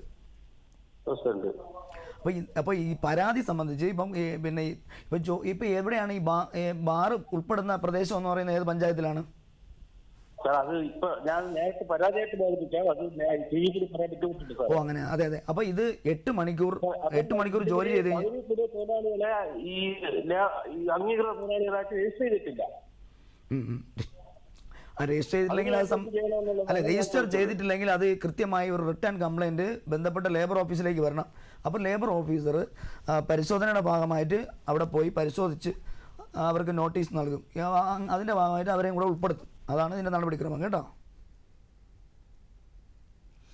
ഓക്കെ സുരേഷ്, അപ്പോൾ സാർ പറഞ്ഞ കാര്യം മനസ്സിലായെന്ന് വിശ്വസിക്കുന്നു. വിളിച്ചത് സന്തോഷം. Thank you for calling. ഇവരുടെ ഈ അവധി സംബന്ധിച്ചിട്ടുള്ള കാര്യങ്ങൾ എങ്ങനെയാണ് നമ്മൾ കൊടുക്കുന്നതൊക്കെ? നമ്മുടെ ഇപ്പം ഒരു വാണിജ്യ വ്യാപാര സ്ഥാപനത്തിൽ അത് അവിടെ Kerala shops and commercial establishment act 1960. അപ്പോൾ അതിൽ നമ്മൾ കൃത്യമായ അവധിയെക്കുറിച്ച് പറഞ്ഞിട്ടുണ്ട്. അവധി എന്ന് പറയുന്നത് 1 വർഷം 12 ക്യാഷ്വൽ ലീവ്. അത് അതിനങ്ങനെ ലിമിറ്റൊന്നുമില്ല. ഇത്ര തൊഴിലാളികളുണ്ടെങ്കിൽ മാത്രമേ അത് നൽകാൻ പാടുള്ളൊന്നുമില്ല. ഒരാളായാലും അവർക്ക് കൊടുക്കേണ്ടത്, അതായത് പിന്നെ ക്യാഷ്വൽ ലീവ് 12 ക്യാഷ്വൽ ലീവ്, പിന്നെ ഏൺ ലീവ് 12, പിന്നെ എന്തെങ്കിലും അപകടങ്ങൾ സംഭവിച്ചു കഴിഞ്ഞാൽ മെഡിക്കൽ സർട്ടിഫിക്കറ്റിൻ്റെ ബലത്തിൽ 12 സിക്ക് ലീവ്. പിന്നെ ഏറ്റവും പ്രധാനപ്പെട്ട സ്ത്രീ തൊഴിലാളികൾക്കാണ് അവർക്ക് മെറ്റേണിറ്റി ബെനിഫിറ്റ് നിർബന്ധമായിട്ട് കൊടുക്കണം. അത് അങ്ങനെയൊന്നുമില്ല. അത് തൊഴിലാളികളുടെ എണ്ണമൊന്നുമില്ല. ഫാക്ടറീസ് ആയാലും പ്ലാന്റേഷൻ ആയാലും ഏത് മേഖലയായാലും വനിതാ ജീവനക്കാർക്ക് 180 ദിവസം മെറ്റേണിറ്റി ബെനിഫിറ്റ് നൽകേണ്ടതാണത്. അതുപോലെ തന്നെ ഈ ഗ്രാറ്റുവിറ്റി സംബന്ധിച്ചുള്ള ഒരുപാട് തർക്കങ്ങളൊക്കെ നമുക്ക് കേൾക്കാറുണ്ട്. അതിനെക്കുറിച്ച് എന്താണ് പറയാനുള്ളത്? അല്ല, ഗ്രാറ്റുവിറ്റി തർക്കം ഉണ്ടായി കഴിഞ്ഞാൽ നമുക്ക് ഗ്രാറ്റുവിറ്റി നിഷേധിക്കുകയാണെങ്കിൽ ഒരു സ്ഥാപനത്തിന് നമ്മൾ 10 അതിൽ കൂടുതൽ തൊഴിലാളികൾ ജോലി ചെയ്യുന്ന സ്ഥാപനം ആയിരിക്കണം. അപ്പോൾ അവിടെ നമ്മൾ 5 വർഷം ജോലി ചെയ്തിട്ടുണ്ടെങ്കിൽ നമുക്ക് ഗ്രാറ്റുവിറ്റിക്ക് അർഹതയുണ്ട്. അപ്പോൾ ഗ്രാറ്റുവിറ്റി നമുക്ക് സ്ഥാപനം ചിലപ്പോൾ നമുക്ക് ഗ്രാറ്റുവിറ്റി സാധാരണ രീതിയിൽ നൽകുന്നു. പക്ഷേ ഗ്രാറ്റുവിറ്റി നൽകാത്ത സാഹചര്യം വന്നു കഴിഞ്ഞാൽ നമ്മുടെ എല്ലാ ജില്ലയിലും ഡെപ്യൂട്ടി ലേബർ കമ്മീഷണർമാർ നിയമിച്ചിട്ടുണ്ട് സർക്കാർ. അപ്പോൾ ഡെപ്യൂട്ടി ലേബർ കമ്മീഷണറുടെ മുമ്പാകെ നമുക്ക് ഗ്രാറ്റുവിറ്റി കേസ് ഫയൽ ചെയ്യാം. കേസ് ഫയൽ ചെയ്യാം. അപ്പോൾ അവിടെ അതിനുള്ള സംവിധാനമുണ്ട്. അത് കോടതി, ഒരു ക്വാസി ജുഡീഷ്യൽ സംവിധാനമാണ്. കോടതി പോലെയാണ് സംവിധാനം പ്രവർത്തിക്കുന്നത്. ഇപ്പോൾ ഈ കോവിഡ് കാലഘട്ടത്തിലൊക്കെ ഒരുപാട് തൊഴിൽ വകുപ്പ് നടത്തിയുള്ള സേവനങ്ങൾ നമ്മുടെ ഈ ഒരു സമയത്ത് എടുത്ത് പറയേണ്ടതായിട്ടുണ്ട്. പ്രത്യേകിച്ച് അന്യസംസ്ഥാന തൊഴിലാളികൾക്ക് തന്നെയും ഒരുപാട് സേവനങ്ങൾ നൽകിയിട്ടുണ്ടല്ലോ. നമുക്ക് ഒറ്റ വരിയിലൊന്ന് പറഞ്ഞ് അവസാനിപ്പിക്കാൻ തോന്നുന്നു. അതായത് നമ്മുടെ കോവിഡ് കാലത്ത് എന്ന് പറയുന്നത് വളരെ, അതായത് നമ്മുടെ ഡിപ്പാർട്ട്മെൻറ്റ് എന്ന് പറയുന്നത് നമ്മുടെ 101 ലേബർ ഓഫീസർമാരാണ് നമ്മുടെ ഈ എൻഫോഴ്സ്മെൻറ്റ് സംവിധാനത്തിൻ്റെ ഭാഗമായിട്ടുണ്ട് സംസ്ഥാനത്ത്. അപ്പോൾ നമുക്ക് ഏതാണ്ട് എനിക്ക് തോന്നുന്നു നമുക്ക് നമ്മുടെ ഈ ആവാസ് ഇൻഷുറൻസിൽ തന്നെ ഏതാണ്ട് 5.5 ലക്ഷത്തിന് മുകളിലേക്ക് രജിസ്ട്രേഷൻ വന്നിരുന്നു. അപ്പോൾ ഇത്രയും പേരെ അന്ന് നമ്മുടെ സർക്കാർ, നമ്മുടെ ലേബർ ഡിപ്പാർട്ട്മെൻറ്റിനാണ് ആദ്യം നമ്മളെ ചുമതലപ്പെടുത്തി. അതായത് ഇവരെന്ന് പറയുന്നത് കേരളത്തിന് പുറത്തുനിന്ന് വന്നവരാണ്. അപ്പോൾ ലോക്ക്ഡൗൺ സാഹചര്യത്തെക്കുറിച്ച് മനസ്സിലാക്കിയെടുക്കാൻ അവർക്ക് സമയമെടുത്തു. പെട്ടെന്ന് ഇങ്ങനെ ലോക്ക്ഡൗൺ ആയപ്പോൾ അപ്പോൾ ഇവരെല്ലാവരും ഈ ക്യാമ്പുകളിലേക്ക് ഒതുങ്ങി, പുറത്തിറങ്ങാൻ പറ്റാത്ത സാഹചര്യം വന്നു. അപ്പോൾ സർക്കാർ കൃത്യമായി ഇടപെട്ടു ഇതിനകത്ത്. പിന്നെ ഇവർക്ക് സപ്ലൈകോ, നമ്മുടെ സിവിൽ സപ്ലൈസ് ഡിപ്പാർട്ട്മെൻറ്റിൽ നിന്ന് നമ്മുടെ സാധാരണ നമ്മളെ കേരളത്തിലുള്ള ജനങ്ങൾക്ക് റേഷൻ കട മുഖാന്തരം ഭക്ഷ്യവസ്തുക്കൾ വിതരണം ചെയ്തപ്പോൾ ഈ അതിഥി തൊഴിലാളികൾക്ക് കൃത്യമായി ഭക്ഷ്യ കിറ്റുകൾ നമ്മുടെ ലേബർ ഡിപ്പാർട്ട്മെൻറ്റിന് ജില്ലാ ഭരണകൂടമായിട്ട് ചേർന്ന് നമ്മൾ എത്തിച്ചു. അവരുടെ ക്യാമ്പുകളിൽ എത്തിച്ചു. കാരണം അവരെ പുറത്തു പോലും ഇറക്കിയിട്ടില്ല. നമ്മൾ ഡയറക്റ്റായിട്ട് അവരുടെ ക്യാമ്പുകളിൽ എത്തിച്ചു. മാത്രമല്ല ഒരു കാൾ സെൻറ്റർ സംവിധാനം ഉണ്ടായിരുന്നു. കാൾ സെൻറ്ററിലേക്ക് കോൾ ചെയ്ത് കഴിഞ്ഞാൽ ഇപ്പം ഭക്ഷ്യ കിറ്റ് ഇല്ല, ഭക്ഷണമില്ല എന്ന് നമ്മൾ ലേബർ കമ്മീഷണറേറ്റിൽ ഒരു കാൾ സെൻറ്റർ ഉണ്ട്, അവിടേക്ക് കോൾ വരും. അപ്പോൾ അവിടെ ഇരുന്ന് തന്നെ നമ്മൾ കൃത്യമായി ടൈപ്പ് ചെയ്ത് ബന്ധപ്പെട്ട DLOയ്ക്ക് അയച്ചു കൊടുക്കുന്നു. DLO ഓഫീസിൽ നിന്ന് ALOയ്ക്ക് കൊടുക്കുന്നു. ലേബർ ഓഫീസർ ഉടൻ തന്നെ അവരെ കോൺടാക്ട് ചെയ്യുന്നു. അവർക്ക് ഭക്ഷ്യ കിറ്റ് അന്ന് തന്നെ എത്തിക്കുന്നു. കൂടാതെ അവർക്ക് വാക്സിനേഷൻ ആരോഗ്യവകുപ്പുമായിട്ട് ചേർന്ന് ലേബർ ഡിപ്പാർട്ട്മെൻറ്റ് ഊർജ്ജം നമ്മൾ 2021 ആ കാലയളവിൽ അവർക്ക് വാക്സിനേഷൻ പ്രോഗ്രാം നന്നായിട്ട് നമ്മൾ ലേബർ ആരോഗ്യ വകുപ്പിൽ നമ്മൾ കമ്മ്യൂണിക്കേറ്റ് ചെയ്യുന്നു. ഡിപ്പാർട്ട്മെൻറ്റ് തൊഴിൽ വകുപ്പ് ആരോഗ്യ വകുപ്പായിട്ട് കമ്മ്യൂണിക്കേറ്റ് ചെയ്യുന്നു. അപ്പോൾ ഇന്ന് അലോട്ട് ചെയ്തിട്ടുണ്ട്, 500 പേർക്ക് വാക്സിൻ അലോട്ട് ചെയ്തിട്ടുണ്ട് ഉടൻ തന്നെ. ഓക്കെ സർ, ഒരുപാട് കാര്യങ്ങൾ ഇനിയും അറിയാൻ ആഗ്രഹമുണ്ട്. കാരണം നമ്മൾ ഒരു വളരെ കുറച്ച് ഭാഗം മാത്രമേ കൈകാര്യം ചെയ്യാൻ സമയം ഉണ്ടായിരുന്നുള്ളൂ. ഏതായാലും തിരക്കൾക്കിടയിൽ നമ്മുടെ ക്ഷണം സ്വീകരിച്ച് ഇവിടെ എത്തിയ ഒരു തൊഴിലാളി ദിനത്തിൽ ഇത്രയും കാര്യങ്ങൾ പ്രിയ പ്രേക്ഷകരുമായി പങ്കുവച്ചു. ഒരുപാട് നന്ദി അറിയിക്കുകയാണ് ദൂരദർശൻ്റെ പേരിലും സാമൂഹ്യ പാഠത്തിൻ്റെ പേരിലും പ്രിയ പ്രേക്ഷകരുടെ പേരിലും. Thank you so much sir. സാമൂഹ്യ പാഠത്തിൻ്റെ ഇന്നത്തെ ഈ അധ്യായം ഇവിടെ പൂർണ്ണമാവുകയാണ്. സാമൂഹിക പ്രതിബദ്ധതയുള്ള മറ്റു വിഷയങ്ങളുമായി വീണ്ടും കാണാം. ഈ പരിപാടി കണ്ടുകൊണ്ടിരുന്ന ഇതിൽ പങ്കെടുത്ത എല്ലാ പ്രിയ പ്രേക്ഷകർക്കും നന്ദി, നമസ്കാരം.